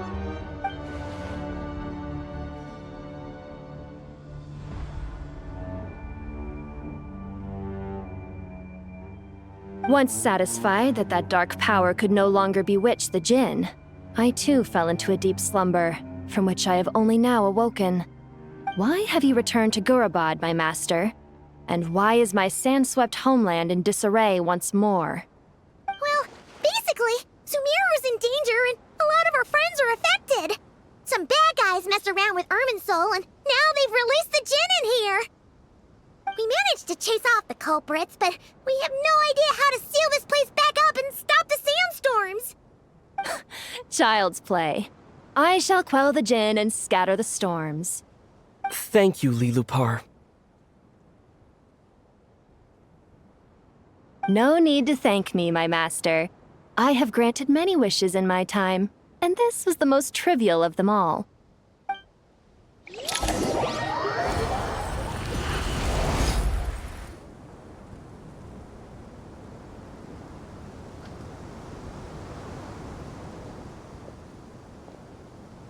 The sandstorm's gone. The sun shines bright again. When I said that we'd meet again under a lovelier sun, this was exactly how I imagined it. Yay! Although, honestly, Paimon would love to hang out with you more, even if the weather sucked. Well, There shouldn't be any more Jinn breaking out, right? Are we okay to head back? Sounds good. You can introduce us to your other friends. Another adventure begins. Lovely. The storms have stopped! We should be able to get to the Temple of Silence without any problems now. Time to regroup!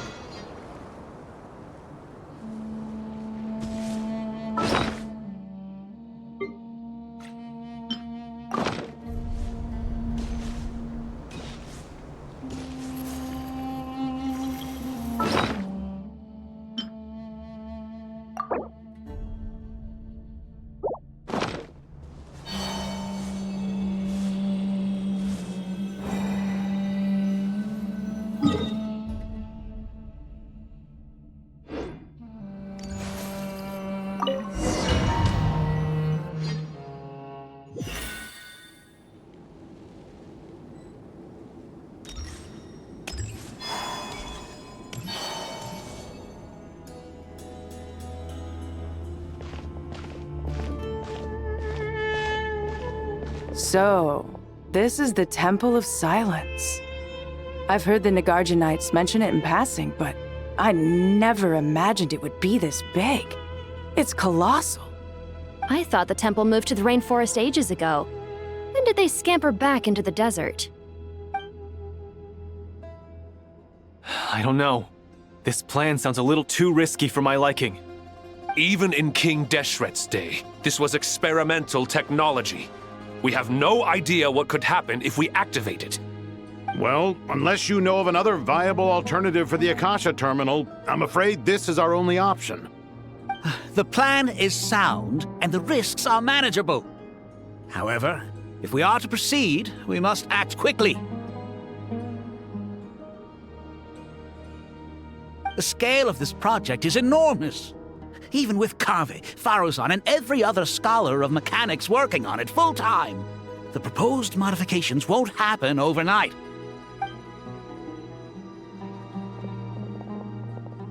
You're back. Everything all right? And who are they? Friends of yours? Pretty much everyone in the Temple of Silence is. This guy's Kave, and the one next to him is Alhaitham. Hello, I'm Jet, and this is Lilupar. Oh, a famous name from the history books. Pleased to meet you. A friend of a friend is a friend of mine, as they say. Who's they? Huh? Do people not say that? Not in the desert. Friends you can trust, but friends of friends? Gotta keep an eye on them. Still, I do trust the Traveler's judgment. I'm sure you're good people. The sandstorms have calmed down.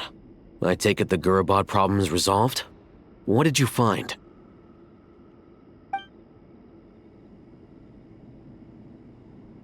And after getting all smarmy with us, he trapped us there.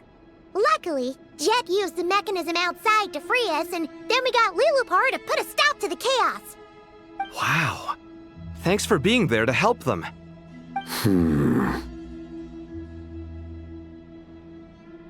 So, this mystery man openly admitted that he was merely a Harbinger subordinate.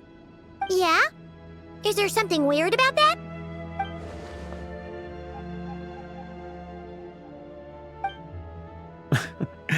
I assume you aren't naive enough to expect answers from an enemy. Well deduced. Our commander, Dottore, died in Nod-Krai.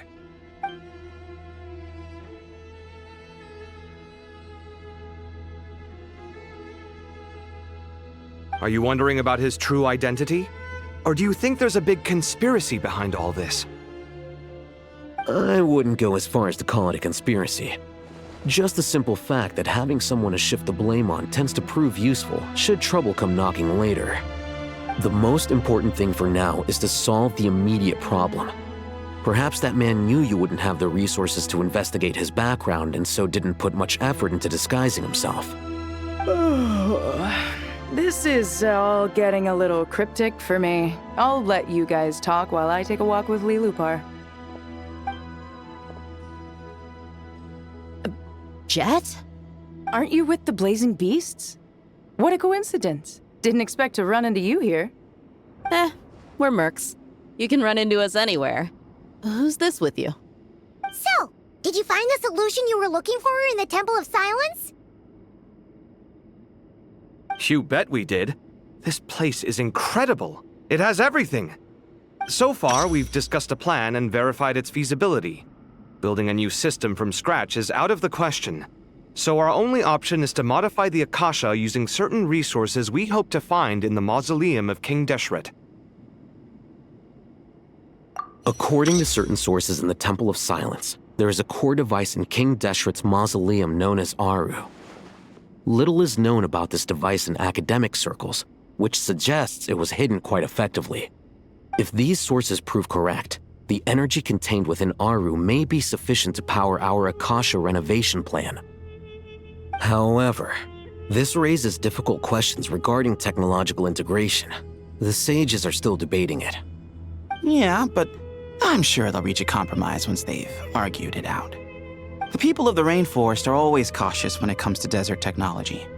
But times of crisis like this leave us with little choice. Wait, Paimon has a question. Is this the same Aru we've heard of before? It's sealed off, right? Some sort of prison where the Goat King, Ibis King, and Crocodile King are locked up. Well remembered. Yes, that's exactly right. According to our records, Aru was the most brilliant creation King Deshret ever conceived of. Built by divine and mortal artisans working together. It was a miraculous accomplishment, and it lies hidden deep within the king's mausoleum to this day.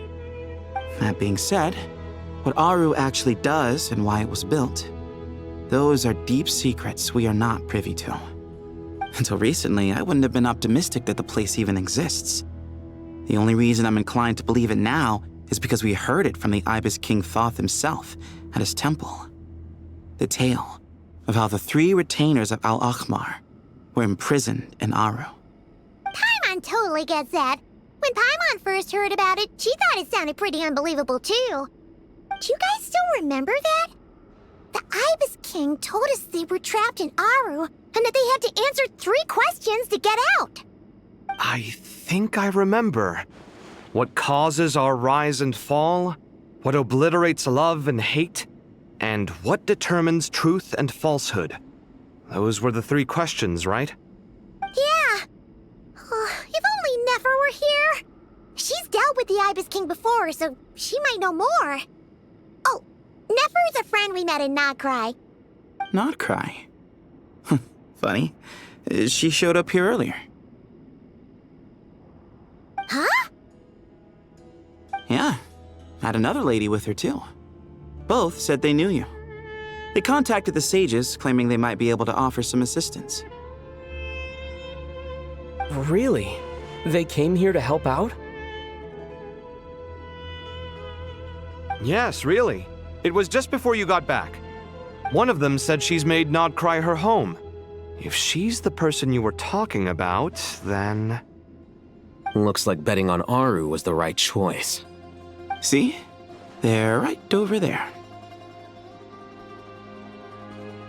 Nicole! Nefer! Why, hello! We're here to help.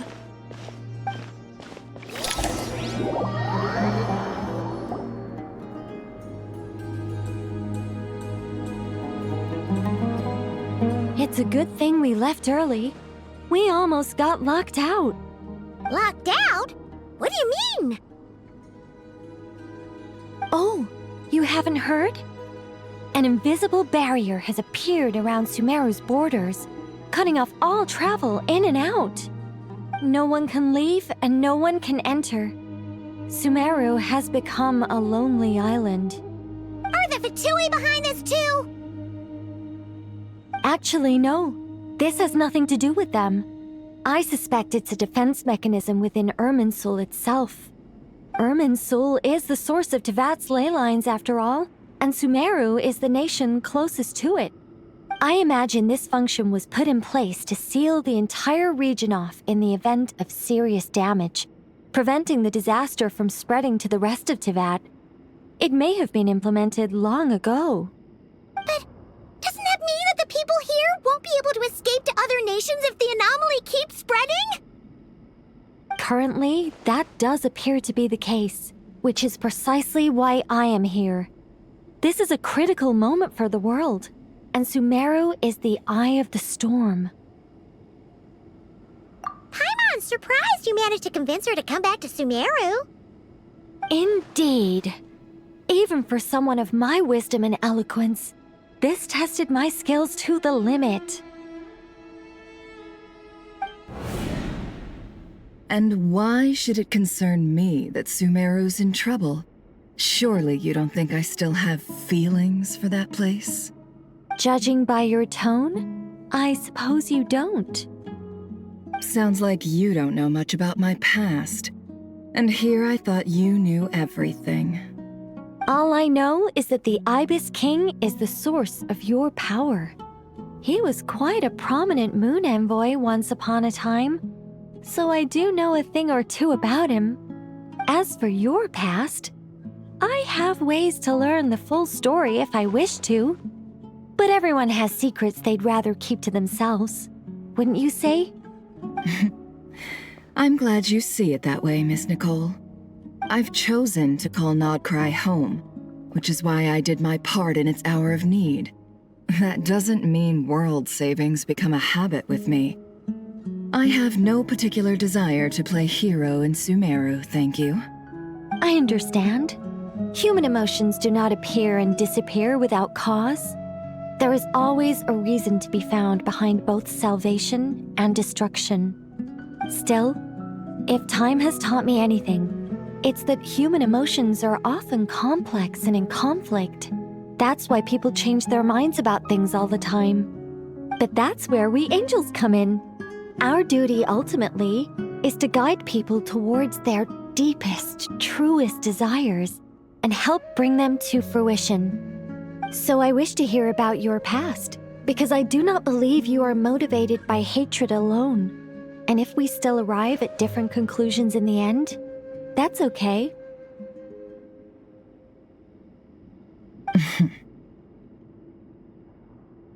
I refuse. Wait, what? But I set the atmosphere and everything. Isn't this supposed to be the moment when we finally open up to one another? Is it? Maybe I'm not so good at reading the atmosphere. You're right, Nicole. There's more to me than just hatred. Had it consumed me, I'd be left stuck in the past forever, never living in the present. But I don't think that your guidance can change my mind. The all-consuming sands, the bloodshed, both deserved and undeserved. Those old emotions cling to me like a shadow. Do you wish to shake them off? No. I hope to remember them forever. Those emotions and memories shaped me into the person I am today. They'll always be a part of me. In that case, would you like to hear my perspective, at least? Sure. It's not every day you get to hear an angel's opinion. A long, long time ago, when the angels still walked freely upon the earth, I found life tedious. Monotonous work, lukewarm relationships. Things weren't nearly as interesting as they are now. And yet, since the angels' demise, I have found myself missing those days on more than one occasion. Human emotions are often attached to a person, a place, or an object. When those things are gone, the memories quickly fade, and the emotions slip away along with them. If Sumeru were destroyed, both rainforest and desert would be no more. With the object of your hatred wiped from existence, it would not take long for the memories buried deep in your heart to slowly fade. Both love and hate are intense emotions, but they are nothing compared to the void left behind when they disappear. Most sophisticated, Miss Nicole. But anyone focused on the future could only ever applaud the destruction of the things they hate. Still, I'm a special case. Someone once told me that human memory is more selective than a Mora-hungry merchant choosing between customers. We all need a reality check once in a while, so we don't forget the truth. As much as I dislike Sumeru, this is no way for it to perish. All right, you win. I'll help you out a little, but I won't work for free. How much will you need? You're not gonna milk this for all it's worth, are you? What do you think? I'll be upfront with you. I don't have much more on me. If that's what you need, I could borrow some from Alice. Or perhaps I could pay in sculptures. The ones I carve are actually worth quite a lot. Just cover my travel expenses. Huh? Is that all? That's all. Given all the people I owe favors to, I can just about justify a trip to Sumeru. Yehoda! Here, boss! What do you need? I'm going back to Sumeru for a while. While I'm away, you'll be in charge of the curatorium.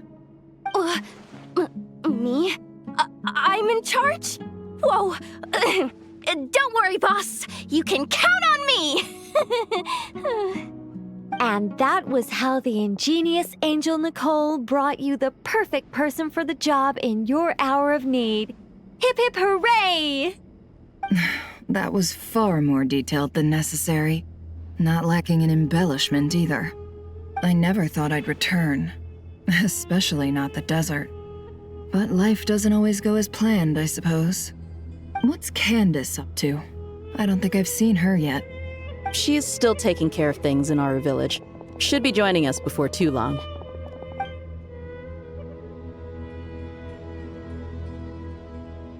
Oh, and sorry. Hope we're not interrupting anything. We have some good news, though. We're planning to go to the mausoleum of King Deshret to look for the legendary Aru, then use it to try and restore the Akasha system. According to records in the Temple of Silence, the mausoleum houses something called Aru's Chute, which can be used to establish connection with Aru. We still have some time before we leave, so there's no rush. By the way, who are these two new faces? Just call me Nefer. I'm based in Nod-Krai. Did I hear you mention Aru? Correct. Well, I happen to have a connection with one of the 3 retainers imprisoned inside, the Ibis King. I'm here to get things done, so if you don't mind, I think I should come with you. That sounds perfect. Miss Nefer, are you from the desert by any chance? Why do you ask? I don't know. There's a familiar air about you. Plus, you mentioned Candace. Sorry, I don't mean to pry. It was just a random thought. I'm Dia, an Eremite mercenary. My work usually keeps me out in the desert. I'm on good terms with Dory, and she's mentioned you all before. It's nice to finally put faces to the names. However, my associate here is probably less well acquainted with you. Why don't you all introduce yourselves? Actually, I'm a little better acquainted than you might think. Huh? Huh. Are my eyes playing tricks on me? It looked like you spoke without moving your mouth. Ventriloquism. I have heard tell of it before. What is it, Kale? It's you! You're the voice who's been speaking in my head, aren't you? You encouraged me to report my dreams to the Dendro Archon, and got me to recite that magic prayer. Mm-hmm. I have many titles, but let's go with the most pertinent one. I am Nicole Rain, an angel who has lived since ancient times. An angel? Sounds like a big deal, but, what exactly is an angel? Oh, Well, we're a rather long-living race of beings. Not gods, technically, but we can still tell you a lot of stories from ancient history. Yep, and she's also an amazing sculptor. You could say she's a real creative type. Well, ma'am, if both the Traveler and Paimon give you rave reviews, you must be pretty impressive. Oh, please don't call me ma'am. I find it so awkward when people get too formal with me. Just relax and be yourselves. No need to be nervous. Miss Nicole, if it's okay, could I ask you a few questions? Yes, you may. I can see your heart is filled with confusion, and you are desperate for answers. I also know which questions you want to ask me. Why did you dream of Sumeru City in disarray? Why did those verses soothe the Jinn only when recited by you? I can guide you to the truth, but it involves a personal secret of yours. I'd prefer to speak with you alone, if possible.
I thought we were going to speak alone. This is a lot more people than I was expecting. What's wrong with it? Even the doctors at Dar al-Shifa allow patients to be accompanied by family members. Well, if Kale doesn't mind her secret being revealed, I have no problem with it. Thanks for being so considerate, Miss Nicole. I don't know what secret you mean, but whatever it is, there's no need for me to hide it from my closest friends. Closest friends? It's so nice to hear that. All right. In that case, I'll get right to it. Kale, are you aware that there are god remains inside your body? I am. When I was young, I got sick with Elazar. Nothing could cure it. The Fatui convinced my mom and dad that they could help, and I was sent to an unfamiliar place. There were a lot of other kids just like me there. This creepy guy injected us with some strange medicine, which I heard contained god remains. I can still remember the pain like it was yesterday. But thanks to the friends who've stuck by me all this time, I've gradually been able to overcome those memories. Anyway, so you're saying that what happened to me has something to do with the god remains they injected me with? Yes. Those were the remains of Nabu Malikata, the goddess of flowers. What? Fascinating. You don't seem surprised like the rest of us. Why? The possibility crossed my mind when Kale recited the Goddess of Flowers song and calmed the Jinn. You made Paimon jump! What are you doing here, Lilupar? I was merely passing through when I heard the name of the Goddess of Flowers. Be assured that I share your surprise. You, with the hat. Are you certain? I sense no trace of the Lord of Flowers within her. Well, it is a very small fragment. Unless special methods are used to manifest its power, even her closest acquaintances would find it near impossible to detect. After the goddess passed away, her remains were scattered across the desert. King Deshret gathered all the pieces he could find and buried them in the Eternal Oasis. But some fragments remained unaccounted for. Eventually, the Fatui must have found a way to track some of them down. Presumably for use in some experiment. It's not an uncommon occurrence. You're more shaken than I thought. In one sense, you've been extraordinarily lucky. So many people who yearn for this kind of power never attain it, yet you have coexisted with her all this time without even realizing it. I don't know what to say. I'm glad that I could help everyone with this power, really. But knowing that a fragment of the Goddess of Flowers is inside my body is... it's a strange feeling. Well, people value their autonomy very highly. Even a well-intentioned intruder can shake one's sense of self. I understand how you feel, Kale. But once you get used to it, you'll find it's nothing to be concerned about. Huh. I guess you, of all people, have a good reason to speak on this. 2 good reasons, in fact. Incidentally, 3 is the maximum number of Hermanubis' Ba fragments that I could bear. Let me guess. Because 2's company, but 3's a crowd? Thanks for helping to explain the joke, Tainari. Not my intention. Goddess preserve me. I should take my leave. This boy in his wolf's head hat speaks much too differently from the Hermanubis I remember.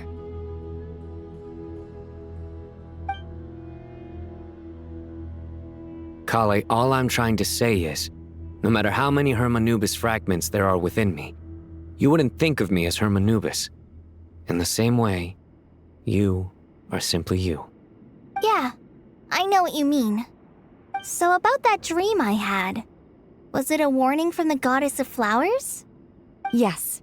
Just like me, she was an angel created by the primordial humans, born with the instinct to guide living beings. Though her body and soul have perished, her essence retains its natural instincts. Even her smallest remaining fragments would do their utmost to send you that warning. The Mother of Dreams? Lord of Flowers and Oases? She must have had a premonition. That is why she gave that dream to you. We won't let our efforts go to waste. But I still don't understand.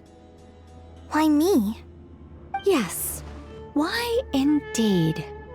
You weren't the only one injected with God remains, but only in you have her fragments persisted.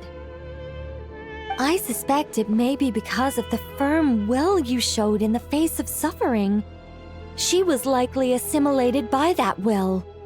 Of course, this doesn't mean you have to shoulder any extra responsibility. As this young man said, you are who you are, and that will not change.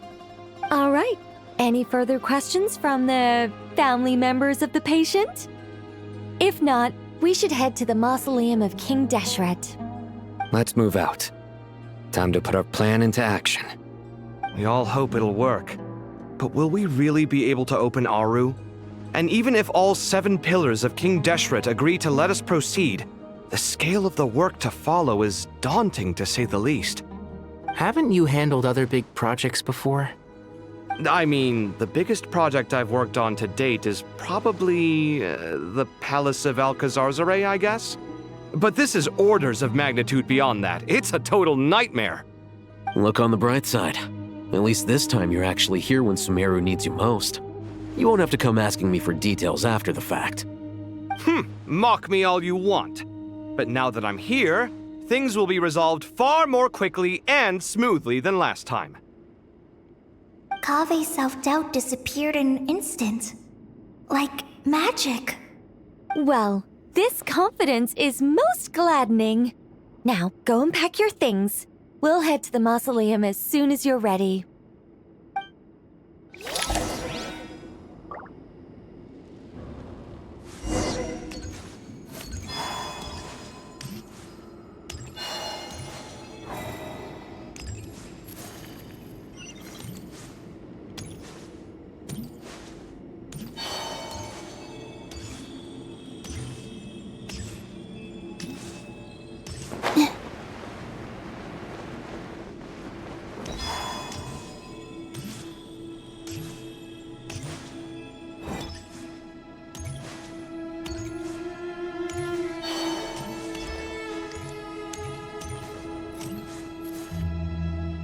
Oh, Miss Nicole. I heard you're a very talented sculptor. Is that true? Oh, I don't know. I wouldn't want to blow my own trumpet. Honestly, even though Ksharoar is best known for its focus on mechanics, plenty of Ksharoar scholars are quite serious about sculpting as a hobby. So if they rate your work, that's enough for us. We just have to take a look. Who's we? Myself and a few other scholars. Kashif, Daneshvar, come take a look. Oh, well, if you insist, I suppose there's no harm in showing you.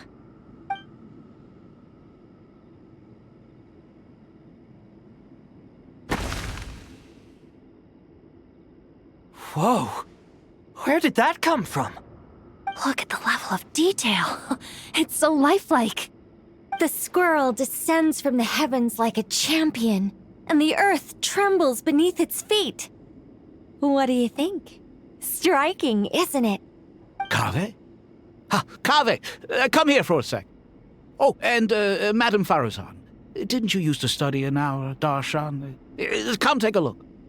All right, but hang on a moment. I have to finish reviewing this proposal first. You called? What is it, youngster? This squirrel statue. Isn't it cute? Oh, a squirrel. I wouldn't say cute per se. The realism is what stands out to me. Were you trying to carve a statue of a hero, young lady? Oh, a hero? I suppose so. Actually, I didn't really have a specific theme in mind. I just started working on it, and this is how it turned out. I see. Well, do you tend to read novels about heroes in your spare time? As a matter of fact, I do quite enjoy those.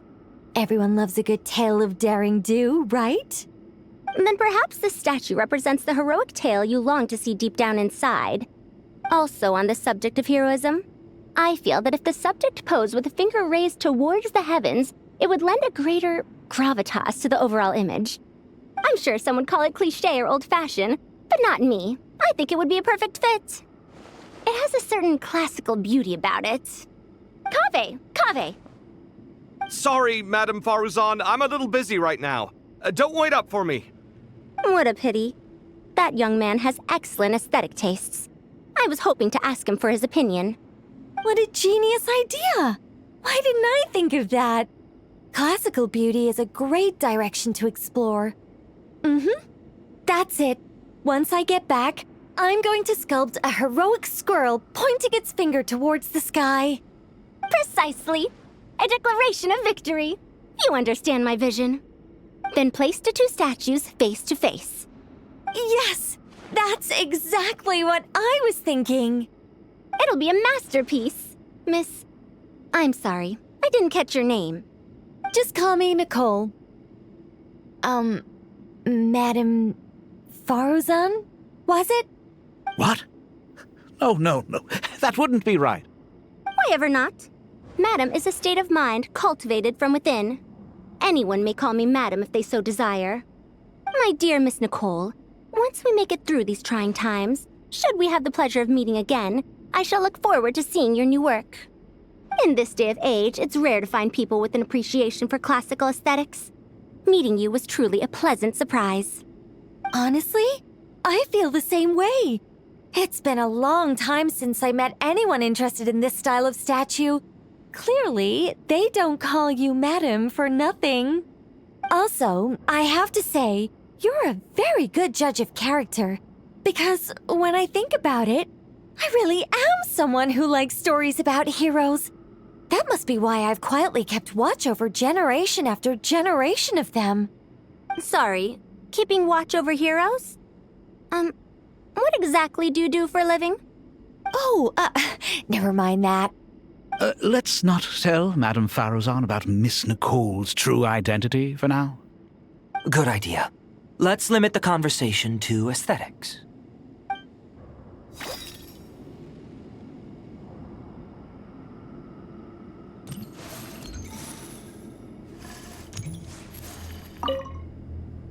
Let's not tell Madame Good idea.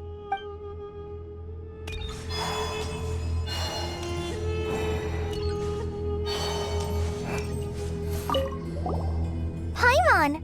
Thanks again for your notes. I'm done copying them, so here you go. You're welcome. Just let Paimon know if you ever need help again.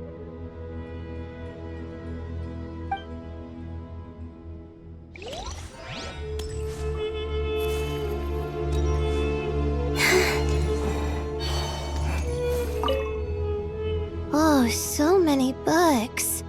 More than I could ever read in my life. But I've learned a lot that the textbooks could never teach me. I never realized that people in the distant past thought about some of the same questions we ponder today.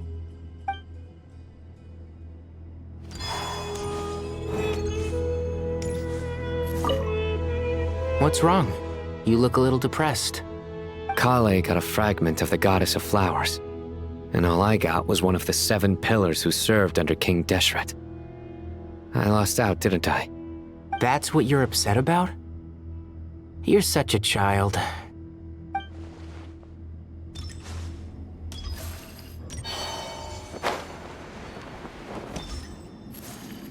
Good to finally meet you in the flesh.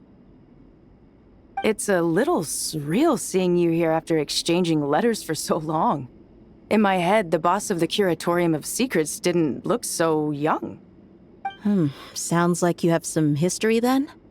Any budding mercenary group needs a steady supply of intel. They, in turn, can prove an exceptional source of the same. The Curatorium of Secrets is happy to cooperate with friends from all over the world. If you're interested, you'd be very welcome to join our network too, Miss Dia. Can't say no to a solid partnership, especially out here in the desert. Having intel can mean the difference between life and death. But cooperation's built on mutual trust, and there isn't much contact between the desert and Nod-Krai. So I'm guessing you reached out to Jet first, Miss Nefer? What's behind your interest in the desert?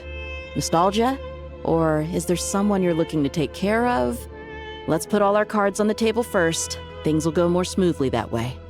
I like your style, Flame Mane. Actually, I had this same discussion with Jet before we started working together. To be clear, I have no intention of using you for any ulterior motives, and I have no enemies in the desert as things stand now. Were that to change, I wouldn't drag outsiders into a conflict that doesn't concern them. There's no point in doing certain things if you don't do them yourself. Wouldn't you agree? Well said. Taking responsibility for one's own affairs is the way of the desert folk. Huh.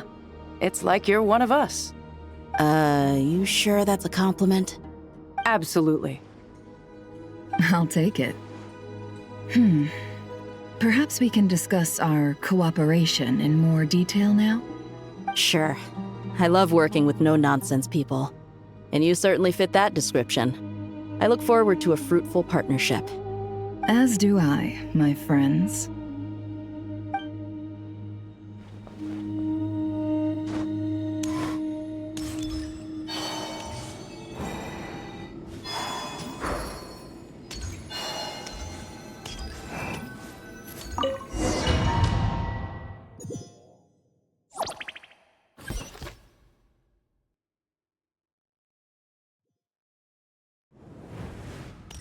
I hope everyone's ready. We'll be arriving at our destination very shortly.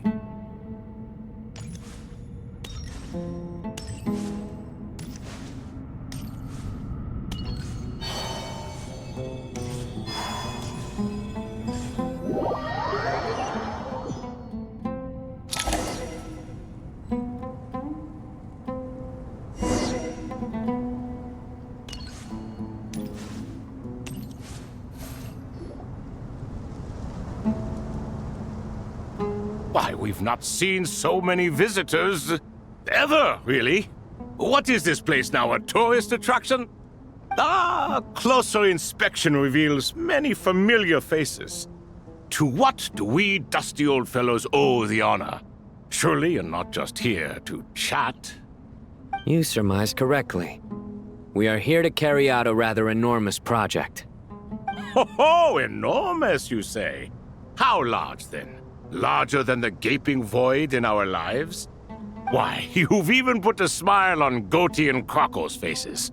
All this activity is making for quite the special day.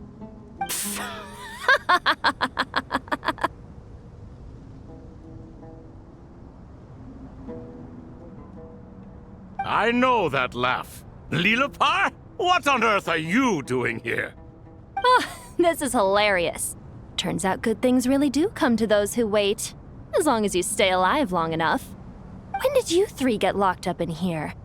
And still you act all high and mighty, putting on a show for the younglings. Truly hysterical. Why, you... Yes, I know. No need to shout. You're right, Lilipar.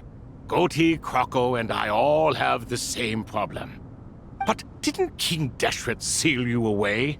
How did you break free, and how did you get in here? Who knows? Perhaps you can ask my master one day, should you ever get the chance. Behold, the executioners of old.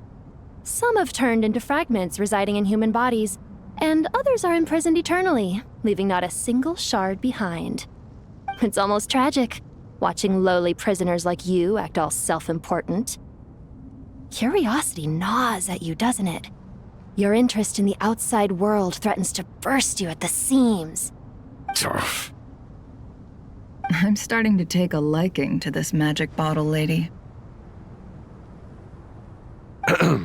Time is of the essence. Let's get down to business. We come to you, O three ancient lords, to request your assistance on behalf of the Academia. If we can help you regain your freedom, then please consider lending us your aid. As for precisely what we need your help with, it's a long story. So, to demonstrate our sincerity, we are prepared to first resolve the problems that plague the three of you. All right, stop arguing, Crocco. And Goatee, don't you start. What's the harm in letting her speak? It's not worth getting so angry about. Forget about her. The three questions are the crucial thing here. But do you really have a way to answer them?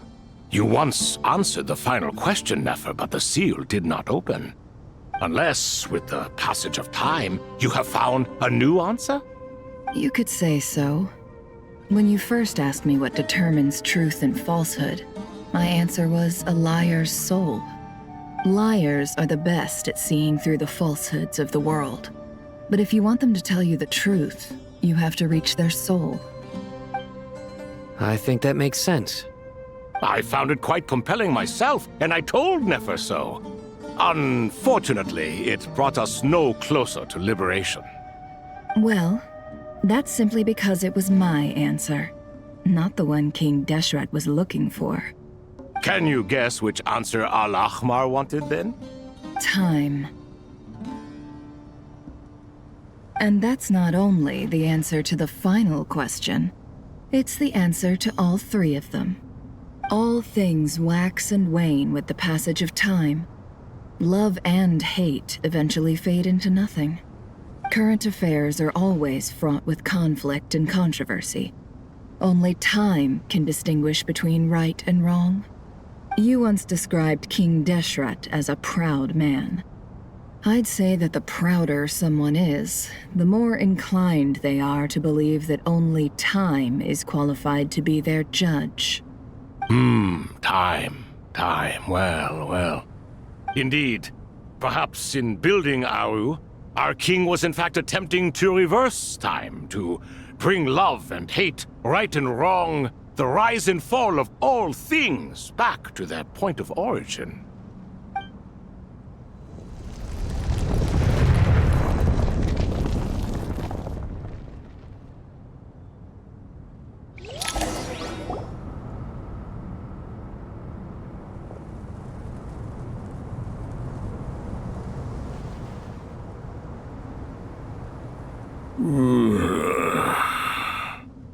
This is the most eventful day I have experienced in a long time.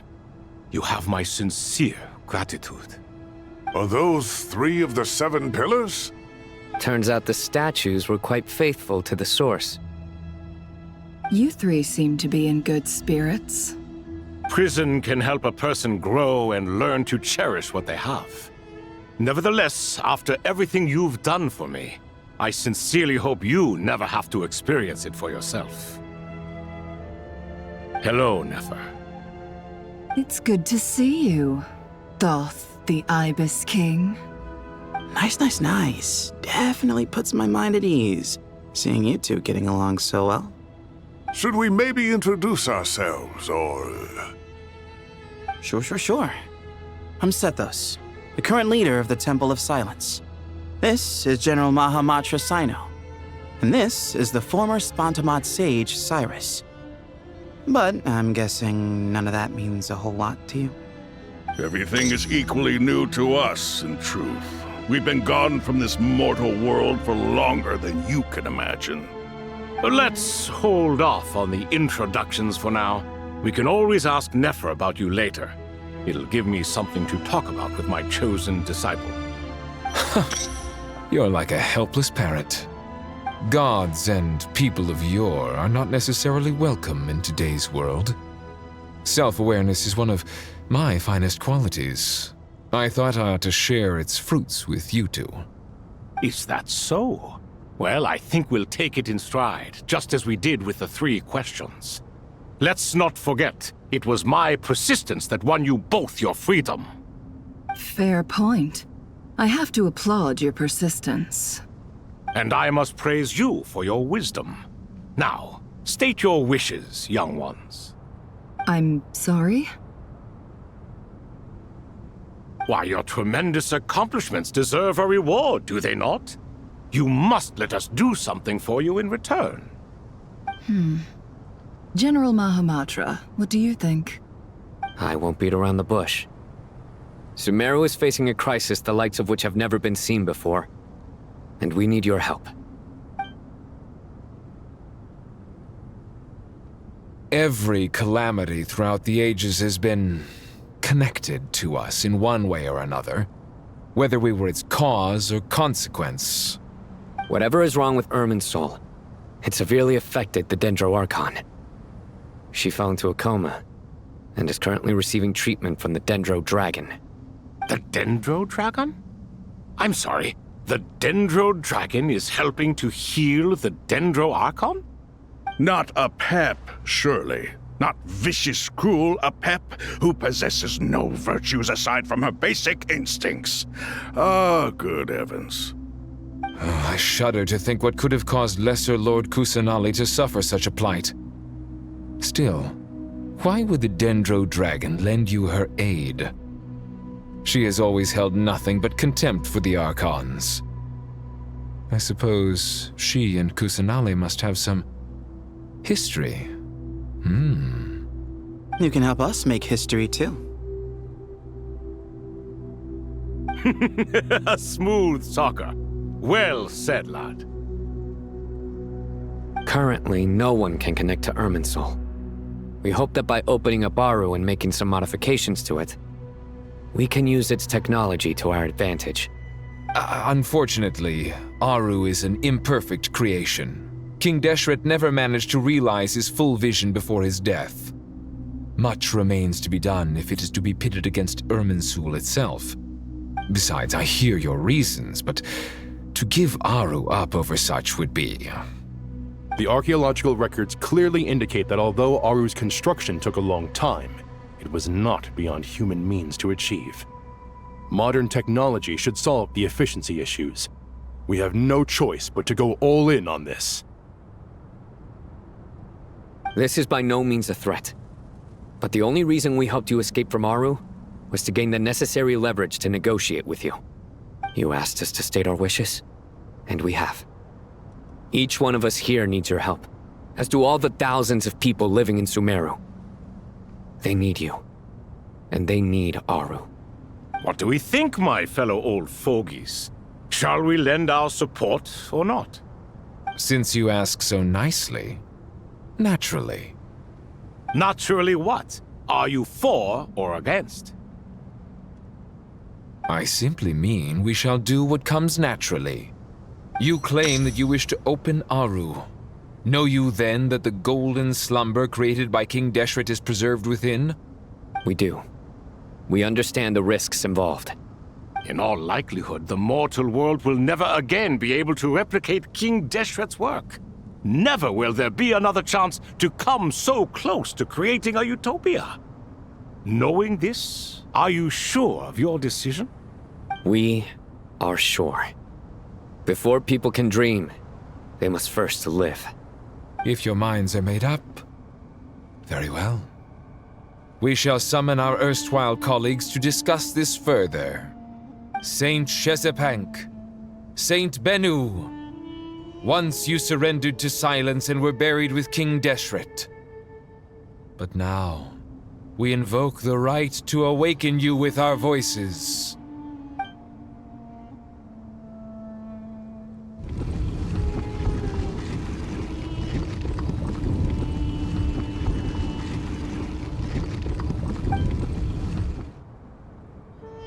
Saint Bennu, responding to your call.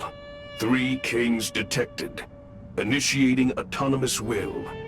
Saint Shesepank, responding to your call. 3 kings detected. Initiating autonomous will. Ah, Lord Herreshoff. What a long time it has been. I trust you are keeping well. Then your trust in my well-being has long outlived your physical body. You have always opened with that same phrase, in life, death, and now even beyond. Al-Akhmar is long gone. What is the reason for this meeting? You're awake? Good. We are voting on whether to give the people of present-day Sumeru access to Aru and permit them to perform technological renovations. You have the right to support or oppose the motion. Aru is the pride of Al-Akhmar. Opening Aru requires the unanimous consent of the 7 pillars. I hope you have a convincing reason to present to us. Sumeru is currently in the midst of a major calamity.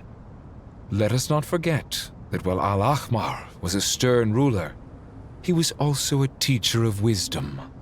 A god without his people shall cease to exist, and King Deshret's greatest wish was to provide protection for his people. Let us then honor our God King's wishes as we consider our decision. I do not mean to mock these proceedings, but what is the point of a unanimous vote when we know that the last of the 7 pillars, the Dendro Dragon Apep, will never communicate with us? This will no doubt surprise your mechanical mind, and I have no intention of trying to persuade you it is true. But Apep is, in fact, healing the Dendro Archon as we speak. Huh? Can someone attest to this? Do we have any proof? I ask the 3 kings. Can any of you vouch for the truth of this claim? Naturally, the Ibis King, Thoth. What? It was Thoth's disciples who revealed the truth to us. We need not debate its veracity. Simply let Thoth bear accountability. That way the rest of us may have a clear conscience. Herreshoff, you diabolical fiend! I awakened our former colleagues for you, supported your opinion, and backed your decision. What sort of fiend would do that? I miss the days when Hermanubis was still around. At times like this, he would offer to take accountability. What are you trying to say? Is my word worth less to you than Hermanubis's? Hypocrite though you are, Lord Thoth, you are humorous in equal measure. How could we bear not to associate with a character such as you? I, Saint Shezpenk, approve the Goat King's proposal. Since King Deshret is no more, we shall receive no reprimand for acting beyond our remit. Nevertheless, I sincerely hope that those before us understand the significance of what they intend to do. Remember, the moment that Aru is liberated, the myriad souls residing within the Golden Slumber will return to the ley lines. And once the ley lines flow again, these souls shall in turn be received by Irminsul. To take this step is to bring the perfect afterlife created by our king to a permanent end. We understand that well, and we have decided to proceed regardless. Furthermore, the contemporary human perspective would contend that confining souls in this way is no act of benevolence. The deceased have a right to rest in peace. King Deshret's creation is clearly a place of rest and peace. It is just that many do not see it this way. But no matter. Saint Binu approves. Hermanubis' representative and the Dendro Dragon Apep made their choice ahead of time, while the Goat King, Ibis King, and Crocodile King have also granted permission to liberate Aru.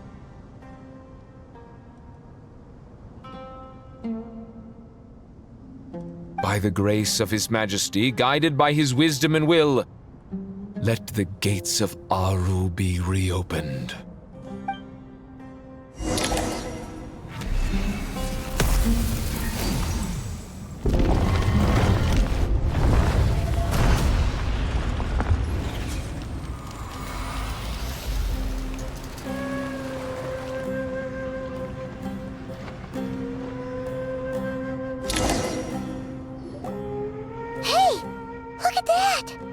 What's this? Are we under attack? No. Wait, it's...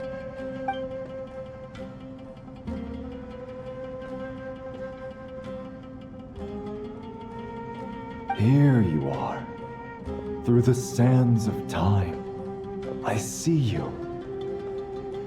Father. Father, is it really you? It's Chet's father, Jibriel! That's right! He entered the Golden Slumber, didn't he? I smell blood and sand on you. You've grown. Strong as a wild beast, and without shedding a tear. You have to leave, don't you?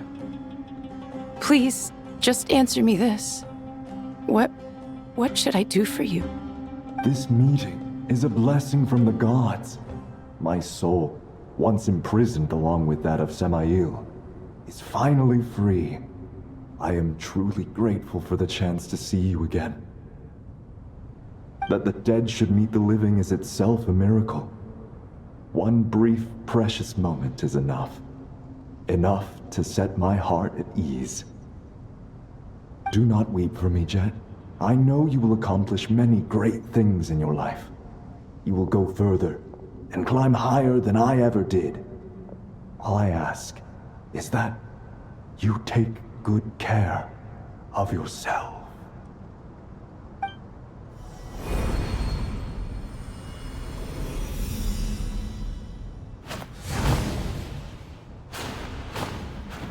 Father!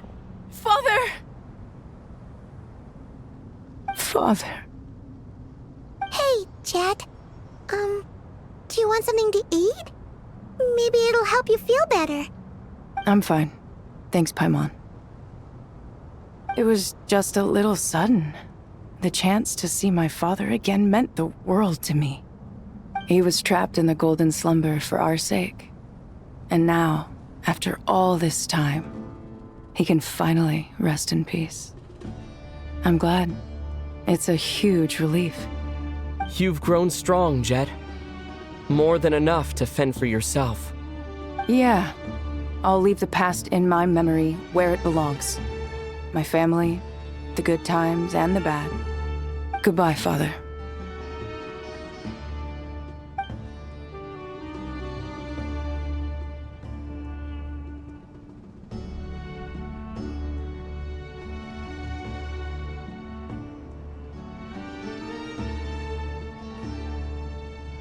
Ah, me, what a touching reunion that was.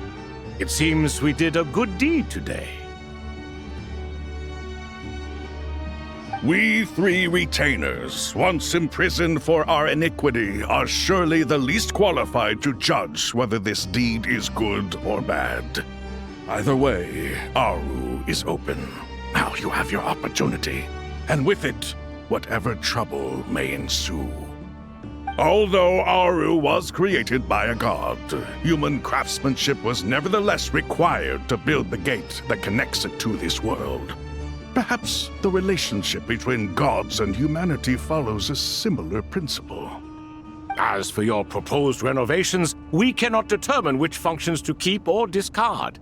Proceed as you see fit, but please entrust the task to your most accomplished scholars, or Bennu will be most displeased. It matters not. The Ibis King shall be accountable if any problems arise. Ibis, you chose to take on disciples, and so it follows that you must accept the risks of associating with humans. If I'd known you'd be like this, I would have locked all of you away in Aru, never to leave again for all eternity. All of us? What does this have to do with me? Vilify me no further. Scholars, since you have liberated Aru, allow me to present you with a gift. Using Aru's power, we shall install a defense mechanism at our king's mausoleum. You must be guarded even against Irminsul itself. This shall afford you some convenience. Unseen and unheard. From this moment forth, none may by sight or hearing perceive anything said or done within the mausoleum. Amazing. And all this is achieved just with the power of Aru? With technology from the heavens, the possibilities are endless. Just because King Deshret did not use it for this purpose does not mean that it cannot be done. So, marvel away. This is the reward you have earned. All right. Well, that resolves the issue of confidentiality. What about the technical side? Do we have the manpower? Why, yes. I've already contacted them.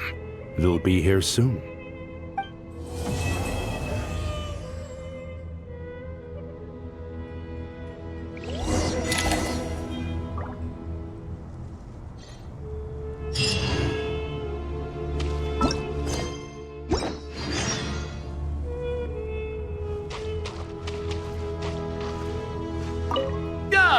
Fresh air. A wondrous feeling. Naturally.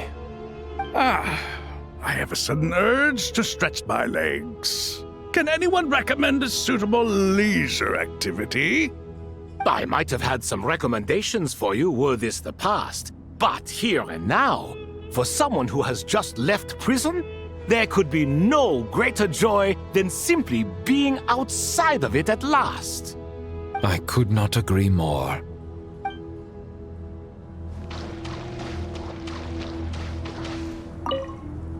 As I thought, the so-called 7 pillars of King Deshret are as underwhelming as ever. What do you mean? Not a fan of the boys' club? As men, as individuals, and even as gods, they are entirely undeserving of my attention. Al-Ahmar once commanded me to select a king from among the people, so naturally my eyes will open only for one who is worthy. Ugh. Can we talk about something else? It all sounds pretty complicated, and I haven't read that many storybooks. You think this is a mere story? Well, many would also say that the journey you shared with your father is not but a tale. My life, your life, they are nothing but stories. Little girl, it appears that you really have grown. In the past, you would have flown into a blind rage at my words, but now you are unperturbed. Oh, it's nothing. I just feel like you're right. Getting all pissed at someone for telling the truth is pointless. It only makes me look petty. This alone is proof enough of your growth. You're doing well, my dear girl. You're becoming ever stronger. Strong enough to defend the people and things you hold dear. You think so? I hope you're right.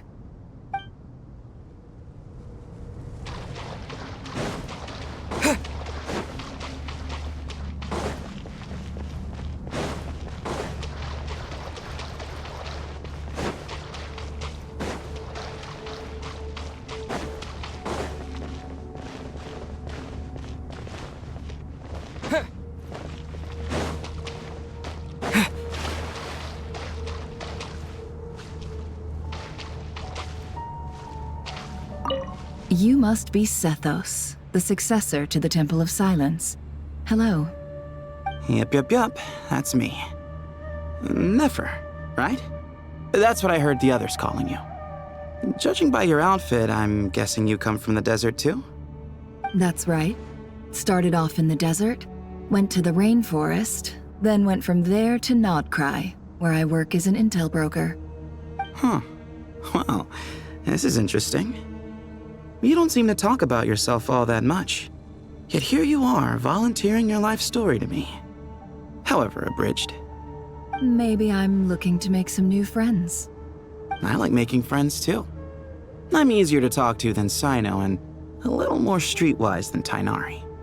Which is why you came over this way, giving me the chance to strike up a conversation with you. Was I that obvious? I think you did fine. You were mindful of my attitude and hoped to lure me in through sentiment.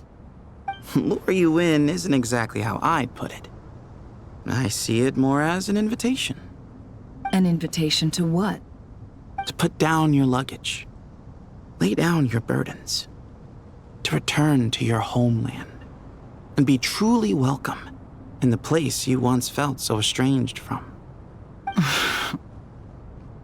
You're a more interesting heir to Bamun than I was expecting.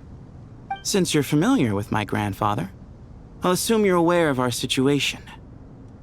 I'd like to make friends with you. And I think you'd be a great asset to us. Not to mention the power you and I both hold. Originally belonged to the same organization. Aha. There we go. Now we're getting somewhere.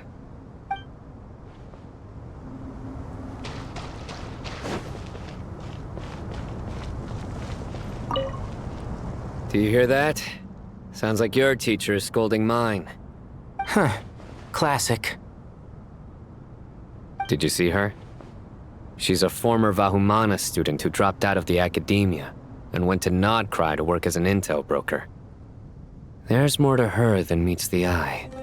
How can you tell? Do the Matra have information on her? Some, but nothing telling. I'm basing it on the fact that she seems to be an expert liar. She can fool many with her words. A sixth sense for liars after investigating so many of them, I take it? Yep. What about you? What do you make of her? A little earlier, in the corner, I noticed she gave some supplies to Jet and had her deliver them to the main group. She's meticulous and highly observant. Besides, what was it you said? Making it to the top is no easy feat in any profession. Anyone who's at the top of their game has to have some sort of edge over others. It's true, but she's not the only one at the top of her game. I also am, and so are you. Sure, but what's to guarantee she won't overhear us talking about her? Don't worry, I have my methods. Sethos is distracting her. Ah, I see.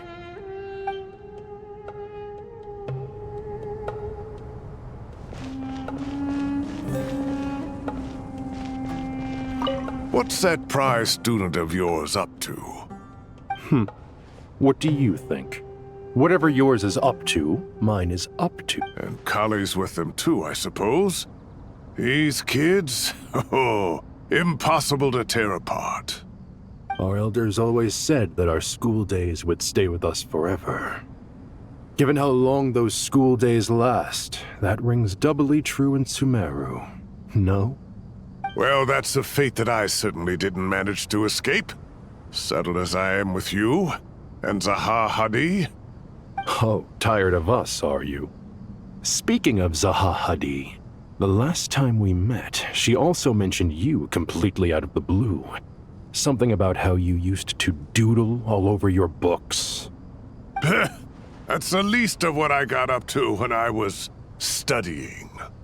She said that you once circled the name of the murderer in a detective novel, and that, just in case someone missed it, you even wrote, "The murderer is so-and-so" as a hint on the title page, no less.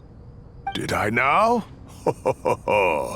I suppose I always was the creative type. Oh, laugh it up. Young Cyrus really was a budding genius, wasn't he? Full of wild ideas, more like. And if you ask me, he hasn't changed a bit.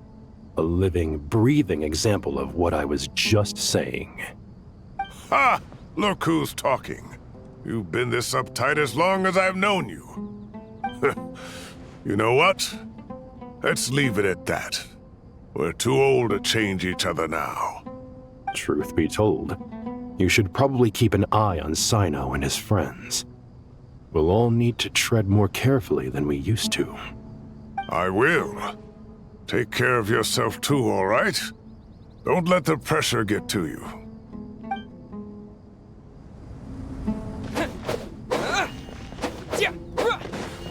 Time to ignite!